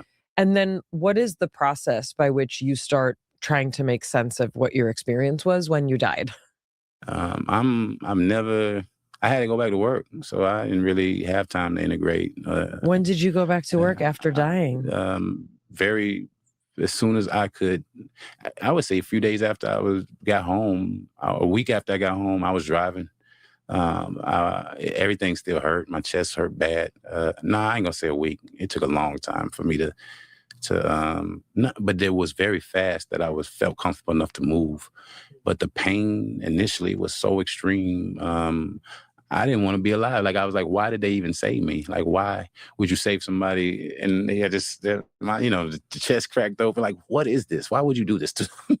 Like, I wanted to go because I woke up one morning and I sneezed, and it literally felt like my whole chest just opened back up. And all I could do was wail. Like, every time I share this part of the story, I can get emotional because the wailing sounds like it didn't even come from me. It was like I was hearing it. Like, what is this sound? And it was the saddest sound ever. Yeah, and it hurt. What was it like? You had a son, a little boy. What was that like? And what was your kind of orientation with what you had experienced and what you had to come back to? I didn't think I was going to live after the experience. So I was really, for a long time, my heart wasn't beating right. I felt like I had two hearts. It was the rhythm it just wasn't rhythming. So I just knew that wasn't healthy, and I wasn't gonna live if it stayed that way. And so I didn't expect to live. And so I got a dog. I was sharing this story recently, and it was a pit bull. It got big, and my thought was, I'm gonna die, so maybe I can train this dog to be a protector of my son and his mother. And I was real harsh with the dog, because I wanted it to be as mean as I was and be a protector. And it's a pit bull. You don't really have to teach a pit bull to protect. And I was going overboard, and I felt horrible. And I sold the dog because I realized that it wasn't safe with me. It wasn't healthy for me because I thought I was dying, and I wanted it to replace me. And that's not a healthy thing for a dog, So this guy used to come by to cut grass of my neighbors, and he always loved the dog. Like, the dog loved him instantly. And I didn't want to let the dog go, but I felt like it needed to go to that guy because I was not healthy, and mentally, spiritually, in any way, I wasn't healthy. Your boy was still young. So how long is it like this before you have some sort of cracking open where you're able to incorporate what happened when you died? It took me 3.5 years to talk about it. Wow. And for 3.5 years, it was just, I was probably more depressed. After heart surgery, the depression was so extreme. They told me that I would be depressed after heart surgery, but I had been depressed for 34 years. I've been in an existential crisis for 34 years since I drowned at age 6. I hated this place for 34 years, so there was nothing that he was saying that made me feel like depression was going to matter. But after the heart surgery, the depression was so extreme. And it took a long time for me even when I was angry, happiness, I didn't like happy people. I thought happiness was fake because I'd never really felt happy in a way, any extended period of time. I mean, the town I'm from, Yanceyville, Caswell County, was the poorest county. So it was like I had never been happy. But what I did feel was my mom's love was safe. She loved me. And so for happiness, I stopped even caring about it, but I understood what love was, and I felt safe with love. And but I don't know, it's just the anger. I don't know, it blinded me. I couldn't see reality for what it was. All I could see was how I judged it, how it made me feel, and after I detached from all of that, like, all I see is reality. Yeah. So what changed? Like, what happened after 3.5 years? I just shared it. I shared it. Got it. It was during COVID. It was 2021, during 2020, 2021. It was during COVID. And the Clubhouse app had come out or had gotten popular. Yeah. Whoa. So you die, you have this experience, you have this surgery, you come back, you're just holding all this in your soul. Trying to go work. And what did you think of that experience? You were just like what was I'm the not story gonna you tell told? people about it because I don't want people to think I'm crazy. Flux makes hardware design less scary. Every day, I have something that I want to build. On paper, it's very easy to design, but how would I start? What happens if I blow something up? Go into Flux, say, hey, I want to build this thing. This is how. You know, Yeah. I don't understand it, so I can't even talk about it in any kind of intelligible way. I didn't know what happened to me, you know. So it took me and my friend Zachariah. We've talked, you know. We take breaks, but we've talked almost every day for like 4 or 5 years, and we talked about everything: ancient Egyptian stuff, ancient Greek stuff. Did you meet him during COVID? On the Clubhouse app. Oh, wow. We both were sharing that we had these experiences. Okay, so you found this Clubhouse app, which we all kind of laughed about because we're like, is this going to be a thing, right? But like some of us tried it out. I love it. And I don't even use it as much now because the environment has changed a lot. Sure. But I will always speak highly of Clubhouse. So you because started sharing. So you started connecting, and that's the place you started sharing. Yeah. Yeah. And people poured into me from all over the world. Shamans, Indian like mystics, like these people were like gurus who knew these ancient texts inside out. So when I said stuff, they would be like, "Oh, this is that. Oh, this is that. Oh," and I'm like, they blowing my mind, like because everything that I was saying, they were able to explain it through the text that they knew. And so I started reading more Vedic texts and more Hindu texts and ancient Greek stuff, ancient Egyptian stuff, and everything that happened to me is there. Like everything. Even Terrence Howard started talking about Walter Russell. Walter Russell's stuff. I had Walter Russell's book in college and didn't read it because it was too dense. Wow. After my NDE, I looked at Secrets of Light. It's describing the void. Oh my God. How I came. It's describing it. And it's weird to me now, you know, all of it, because there's so much that I had in my possession before I had the NDE that now I know why I had that book, because I had to have that book to help me understand what happened to me after I died. But I got it. I was 18, 19 years old and didn't understand it. Well, you had also had all these experiences that your soul had been racking up in this, right? In this incarnation of almost dying, of having all these mystical experiences, of relying on your mother's love to like get you through. Yeah, it seemed as though, because my like I have now probably close to 5,000 or more books, and most of them are about spirituality, quantum physics, psychology, neuroscience. And I had these books before I had this experience. So when I had the experience, now I have a whole library, you know, to go dig through to help me explain what happened to me. So this is pretty recent that you're talking about it. It happened in 2017. But it was during COVID that you started. About 2021 is when I first shared it. What was that first experience of sharing like? Did you have that whole story formed because you had been suppressing it for all these years? It poured out the same way it pours out now, except I have more details now because sometimes I remember more, you know. But it's been people who've heard me share it the first time. They say you say it the same way every time, and because I remember it that way, and I'm not trying to embellish. I only share what I saw. I don't share what I believe about what I saw. They're different things. They're different things, yeah. And I don't really have belief anymore. Either I understand it or I don't, you know. And then if I don't understand it, I can try to understand it. If it's still too difficult for me to understand, I can move my attention somewhere else. Like I don't have to fixate on any idea on this planet anymore, because there's an infinite number of ideas here, and I don't have to understand them all. So I don't fixate on anything here. If I understand it, I can understand it. If I don't, I don't. I don't have to believe. I don't have to force an idea from a misunderstanding. I love this notion, and it's something we've talked about. And that's one of the truest things, man. Never force an idea, never force a belief. I don't care what nobody tell you. Just don't. It's the dumbest thing to do. Why would you? Why would you? At that moment, will you be forcing a belief on yourself that ain't even yours, that you did not create? make it make sense. Most people.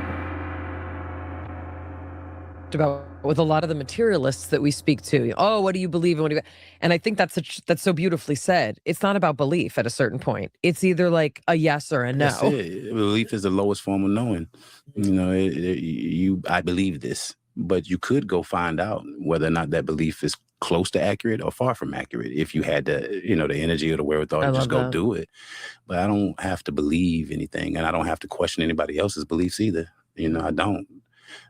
Because we all are in delusion. I mean, our perception is imperfect.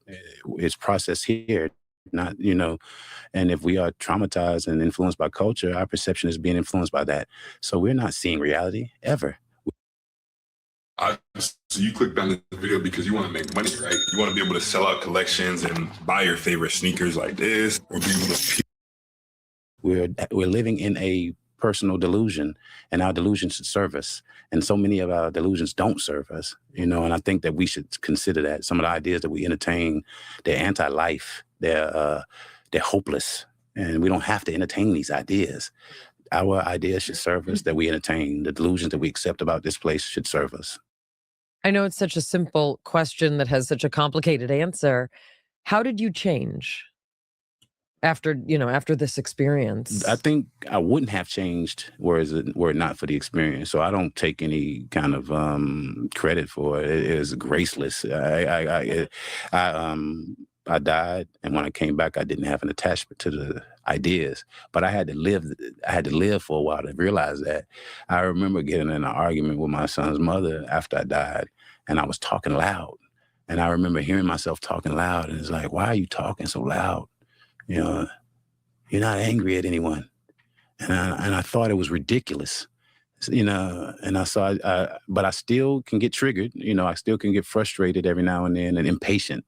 But for the most part, I hear my thoughts. I see my behavior, and I just can correct it before it goes awry, or I can correct the thought before the thought becomes anything that I have to vocalize or act on. You described a little bit that your brain changed. Right. Yeah. And one of the only ways to explain this, and I think, we've spoken to many incredible people who have had NDEs, and Betty's a great example of someone who really was, one specific chemical drug addiction, right, was lifted for her kind of instantly, right? The rest had to still continue unfolding. But, we spoke to Elizabeth Crone, and, she's a friend of the podcast, or like she physiologically changed. She was struck by lightning, right? There's things that you can kind of point to.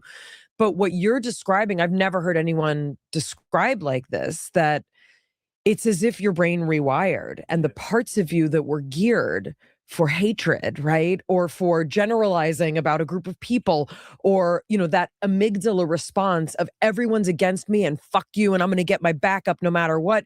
It's like that calmed down, right? It changed.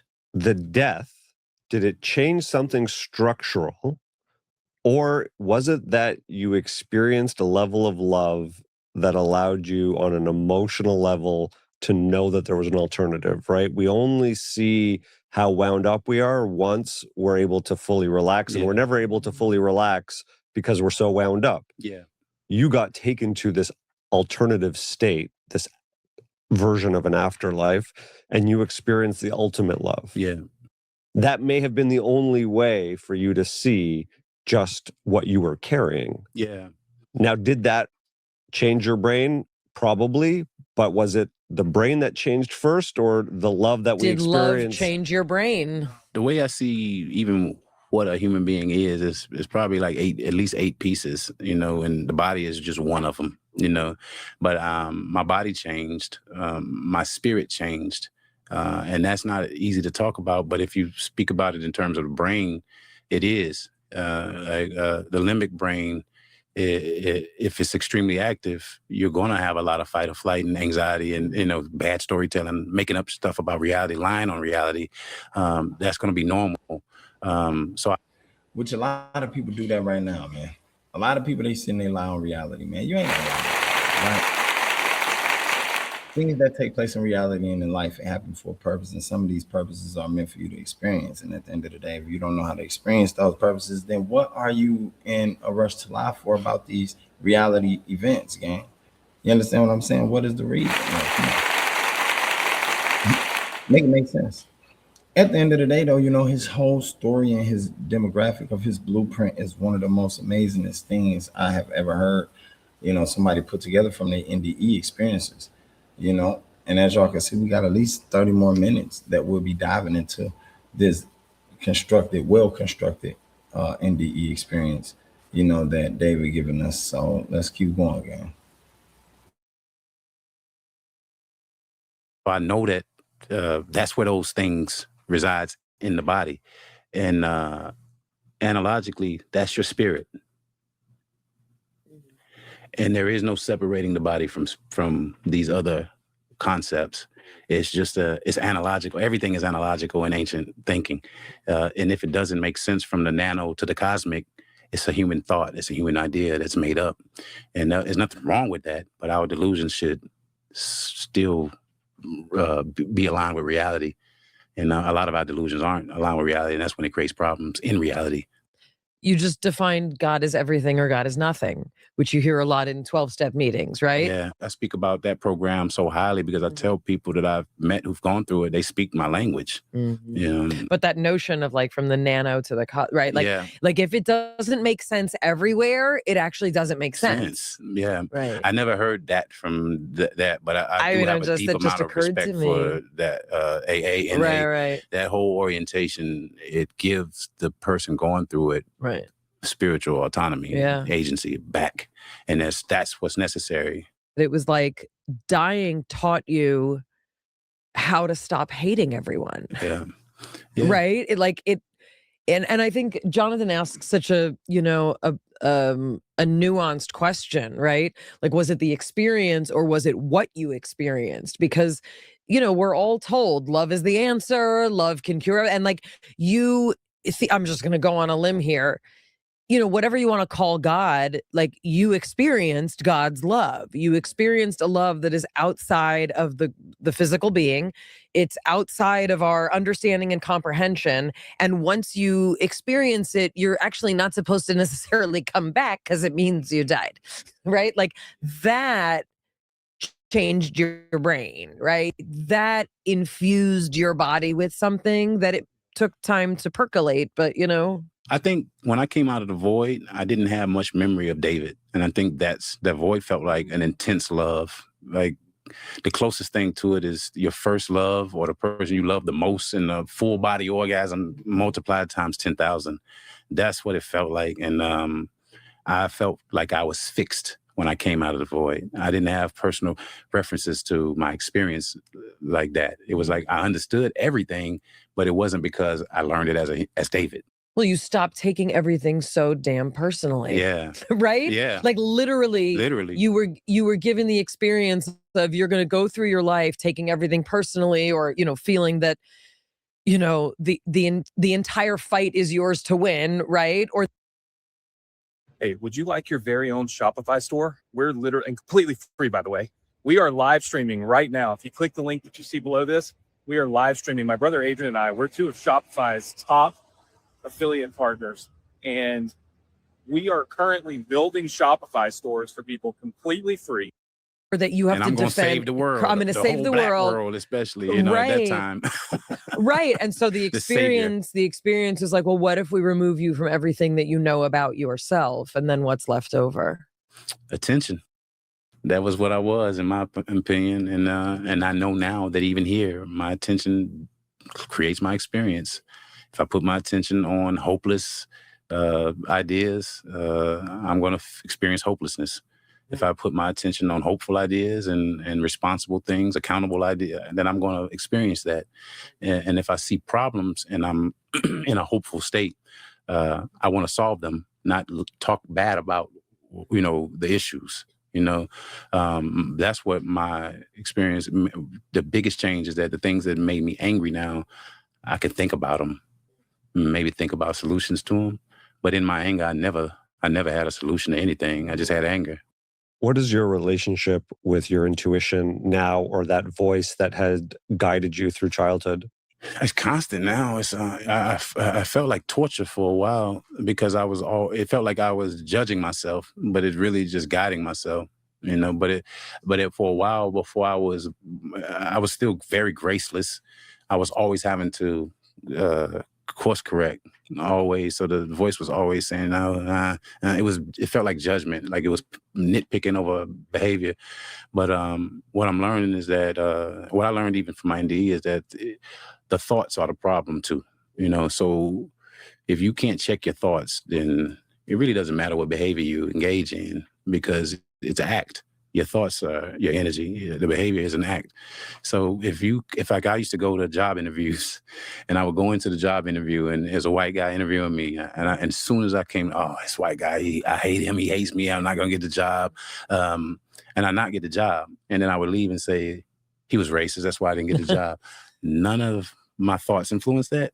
None of my prediction influenced that. None of my attention, So now I blame myself for those types of encounters, because I came in already predicting that it wasn't going to work. I came in not even having the capacity to love this person in front of me, but I expected this person to somehow get some advice to say, yeah, he's the one. That doesn't work that way. There's nothing in his being that would have said that it was safe to have me working with him the way that I behaved, and the way that I thought. It's such a humbling experience. And I think that's something we see in a lot of NDEs. It's like everything you thought was important or valuable, it's just like, it's such a humbling experience, right? And I was a know-it-all, So now I have no solid conclusions, and I don't speak with extreme certainty about most things. I'm open to learning and refining my perspective always. What you describe is something that most people will never experience. And I'm actually very curious, and this is just me being a nerd, like I'm very curious, when your death happened, because about 30% of people with cardiac, events like this, right, when they are resuscitated, will report a near-death experience. So many people, in cardiac units, unfortunately, they die, they do not come back. When people do come back, when they're brought back, the way you were brought back, about 30% remember something. And I'd like to believe that everyone's having these experiences, but only some people are given this gift to kind of bring it back, right? Kind of like dream. Everybody don't remember exactly. their dreams. Yes, exactly. But the things that you experienced, many people try and touch with transcendental meditation, other forms of meditation. And there's been a lot of conversation, and indigenous communities for thousands of years have used plant medicine to kind of get at these things. And there are both plant medicines and also synthetic medications that, kind of pull that veil of consciousness up and allow you to have experiences, I don't want to say that are similar, because Very there's nothing. similar. Okay, great. Yeah. Well, you're the one who gets to say it, because you're the one who died. And I've had psychedelics. Is this something you're comfortable talking about? Because I'm curious, where's the overlap, right? Like, what's actually happening? Because we can't just dismiss these drugs as like a good time and it's just a party drug. Something's going on.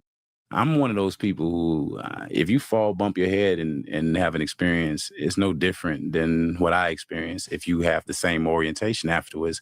To me, it's not about the experience. It's about the orientation, the pivot afterwards. If you are the same idiot before your NDE that you were after the NDE, who cares about the experience? And there's a lot of people who take psychedelics regularly that are idiots still, and you, every single time you speak to them, I'm tripping on this, and you're still an idiot. Like, so what's the point of this? So for me, it's not about the experience. It's about integrating and grounding it. And because so many people have these experiences and they try to tell you about the purple elephant that was flying, and it's like, well, what does it mean? If I don't care to hear about a purple elephant flying, it doesn't mean anything to me.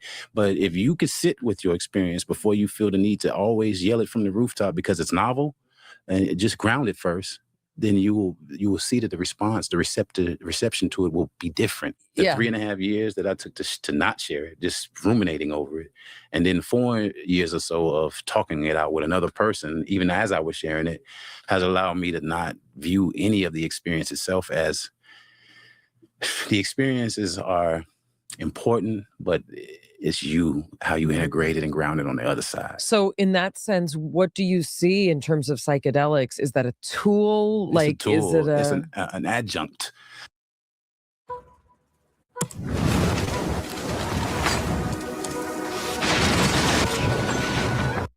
but you get to a place where you don't need the adjuncts, you know, like once you awaken to that way of seeing reality, the adjuncts aren't necessary.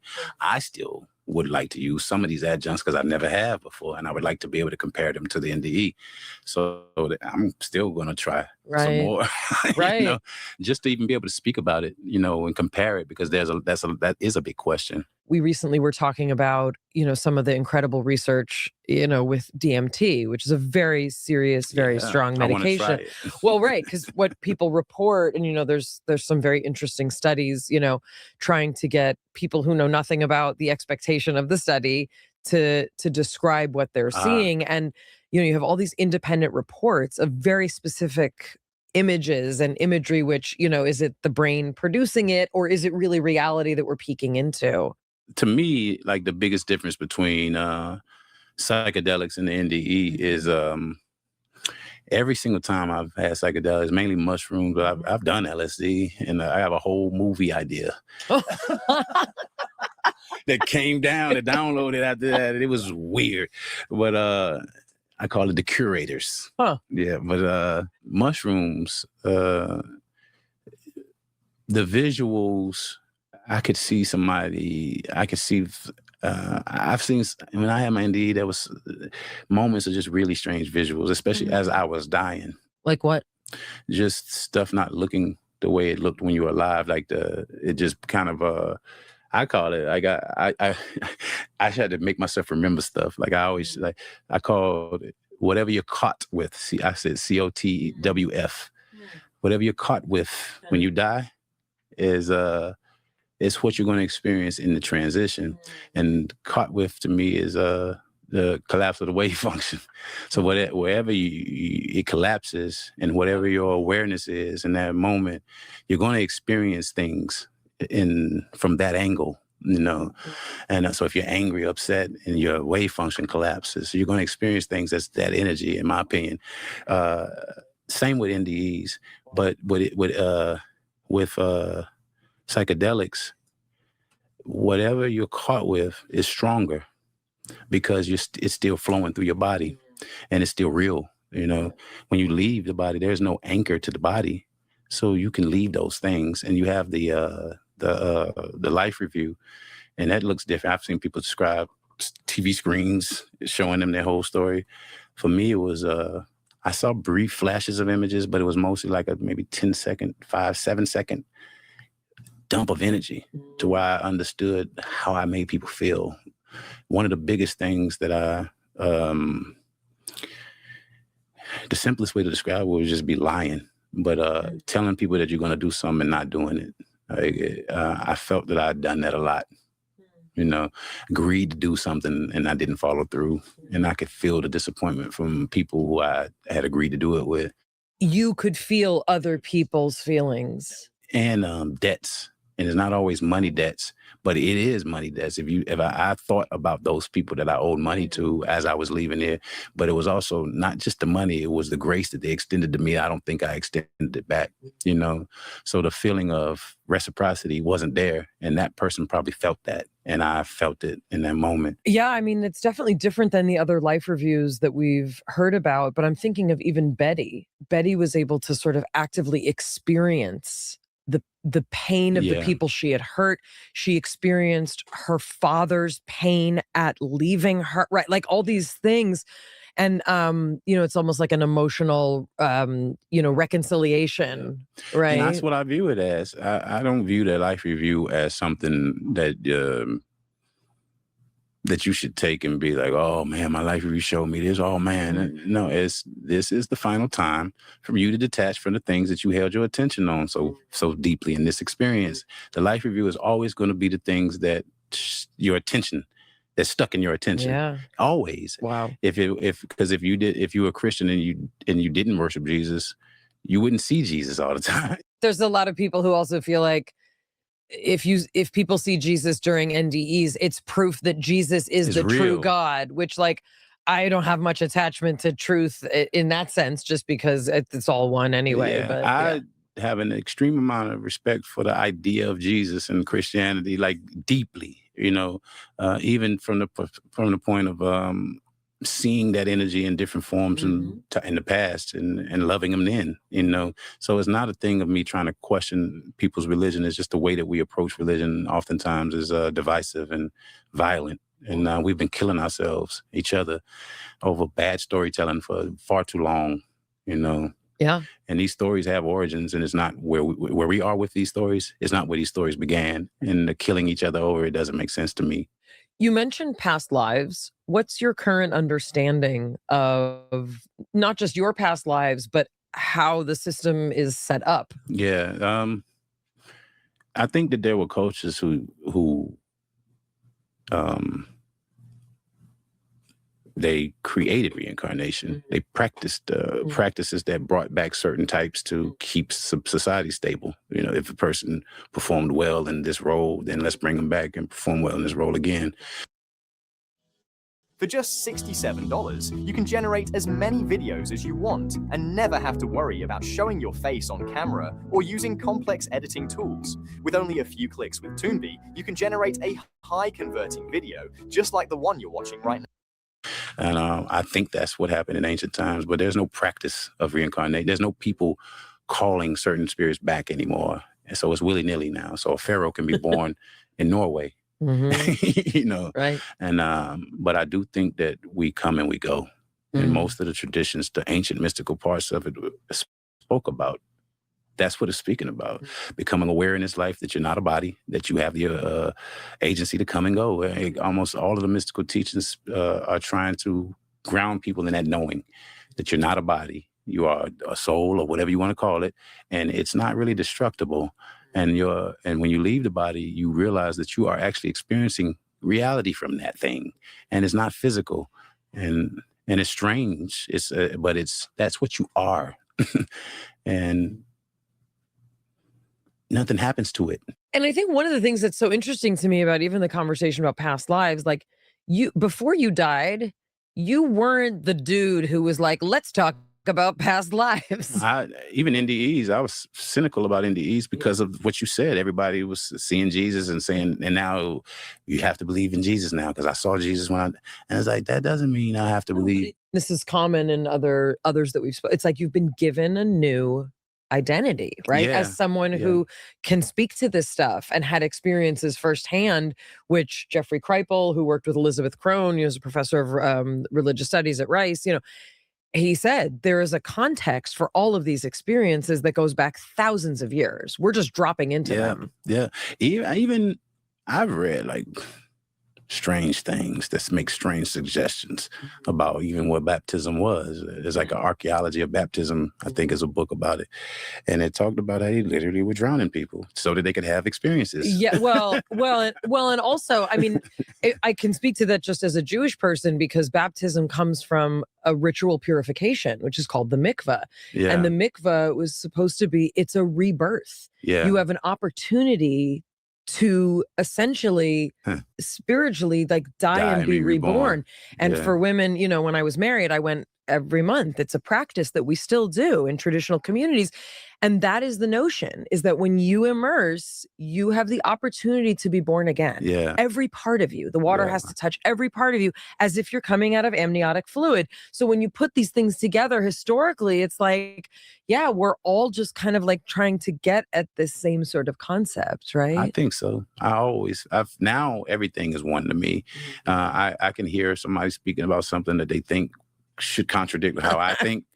I'm like, no, I believe that too. I accept that as a possibility too. Like all of it is possible because when I was out of my body, here's another thing I saw that I don't talk about much is that at the back of space, which already is an amazing phrase. Yeah. As far as I could see, it was like behind space was a grid. It was a grid, and I've mentioned it to an Indian. I call him a guru because he knows everything. Well, what kind of grid? I have an idea. He called it the web of Indra, but it just looked like a web, a grid. It looked like the framework upon which all of this was placed. So before my NDE, when people said matrix, this is a matrix, I would be like, yeah, you can't explain that though. So I don't really care what you say about it. It's just a bunch of, you watch the movie Matrix, now that word is stuck in your head. Was like a uniform grid?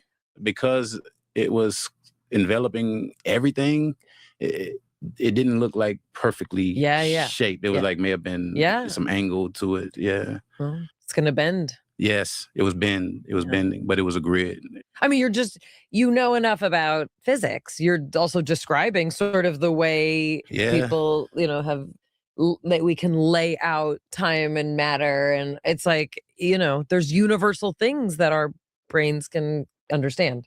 As someone who thinks about tech, if this world was created and placed somehow, it needs to be placed somewhere. That grid is the thing that just keeps... It's like the Truman Show. Yeah. It's like the boundary of our existence, whereby the Earth prevents the Earth from drifting out slowly. It's the boundary of our consciousness. Yeah. Because there's something beyond us. I think you may have gone there. But meaning the grid is as much as we can understand, but right? Even where I went, I feel like it's a part of the system. Yeah, exactly. Yeah. That grid is past where you went. Yeah. The back of space. Yeah, it seemed like the end of it, and there was this grid, just cords and cables beyond it's that. A simulation. No, but like if it's a simulation, that's what it's going to look like. It's the Truman Show. Yeah, it's just Elon's servers past there. Stop it! Stop it! I almost feel like what's past there is if there is a God that is a thing, a personality. Or if it's an alien that has the intelligence to create this type of reality, that's who's back there. That's the realm where they exist. It's just a gray office filled with people typing to make sure that this doesn't fall apart. I don't know how to explain that part of it at all. That's when, to me, the imagination becomes necessary. Because it's beyond what's normal. It's beyond. I can think about it. But I would be using tips from my ancestors. Ancient texts tell us some of this stuff. We think every God that has the capacity to create something is worth worshiping.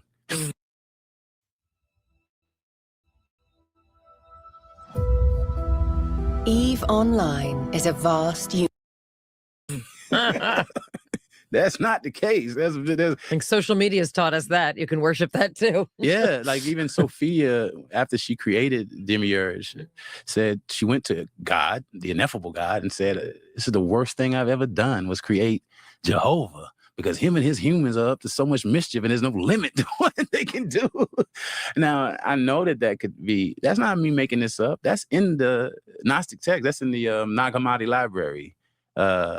Sophia created Yaldabaoth, who is considered is a Yahweh, I think Yahweh, and that's who we worship. And some people say that is just the creator, but he was created, and she tricked him into breathing the breath of God into humans and make them walk upright, because she went to God to ask for advice as to what she could do, because she created Jehovah and he was a problem, and she was like, I made this mistake. I always make it and put it in my language, and I don't know what to do with this badass God over here. He's just acting up and made these stupid little humans and they don't know what to do, and he's telling them to do all this, and God told her, I breathe my breath into you, you breathe your breath into him, get him to breathe his breath into them, and now we all one, pretty much.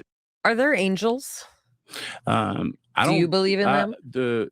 That word, probably because I have a history of always trying to be ornery and contrarian to religion. I don't like a lot of religious words, but yes. If you were to put into your own words what other people would call angel, like, do people have guides? When I was traveling through space, I felt like if I traveled long enough, I probably could have found this place while disembodied, and I would have had an agenda here. And if I learned how to communicate with people, I would have been considered an angel. But it was because I have responsibility to this place, whether I'm embodied or disembodied, and I will come back here to try to serve. So I think angels, in my opinion, just serve. They serve humanity. They might have an affinity to particular people because of anything. It could be literally that they inhabited a body that was related to this person at a different time, and I'm going to come serve Right, you. because sometimes people There's will an say, affinity there. yeah. And it could just be an energetic affinity, or it could be an experienced affinity, you know.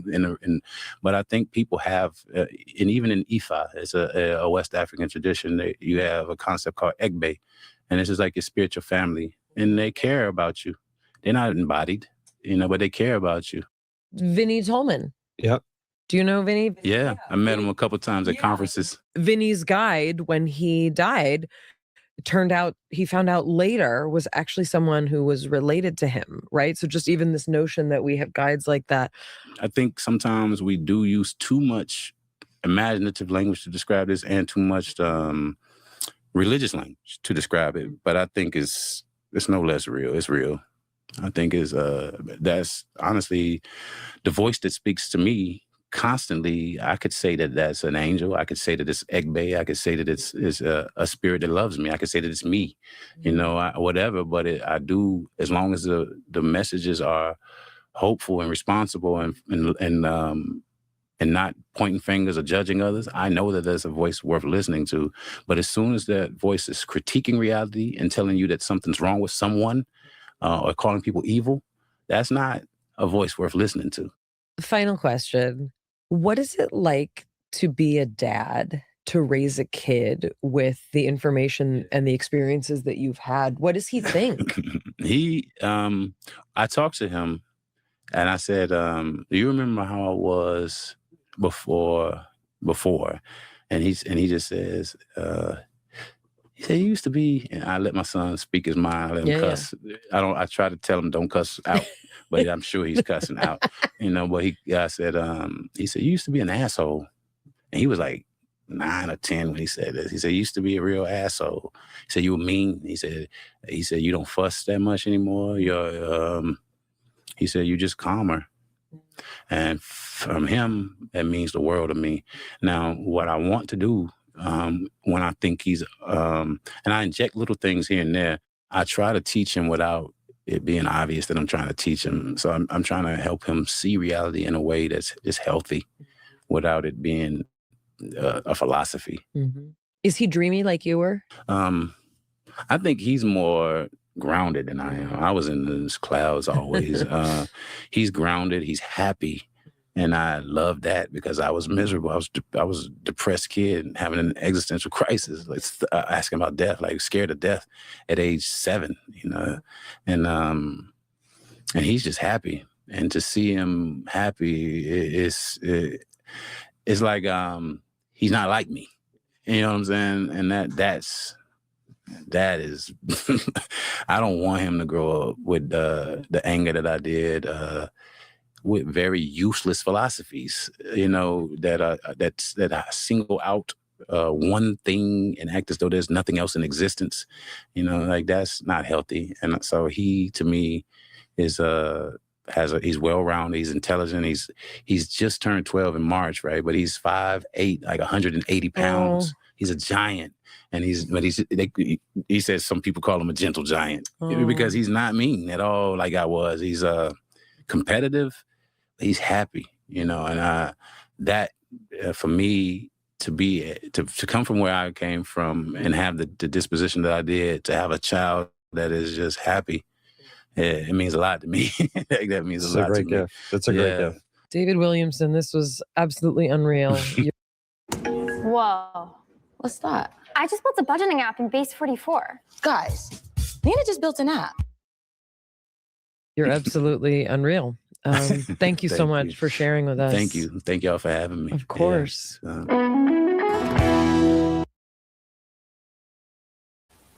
And there we have it, gang. That was one of the greatest, and I mean greatest when I say that, gang, greatest podcast, greatest videos, greatest interview I have seen in such a long time. At the end of the day, I don't think nobody can really explain an NDE experience like that. You understand what I'm saying? That's something totally different. You know, that's something that's unseen. And it's going to be unheard of for quite some time. at the end of the day, gang, if that resonated with you, if you like that video, y'all already know what to do, man. Stamp it by hitting that like button, sharing it. You feel me? Subscribe to my channel if you haven't. And I'll be back with more content, man. I love y'all. I am out.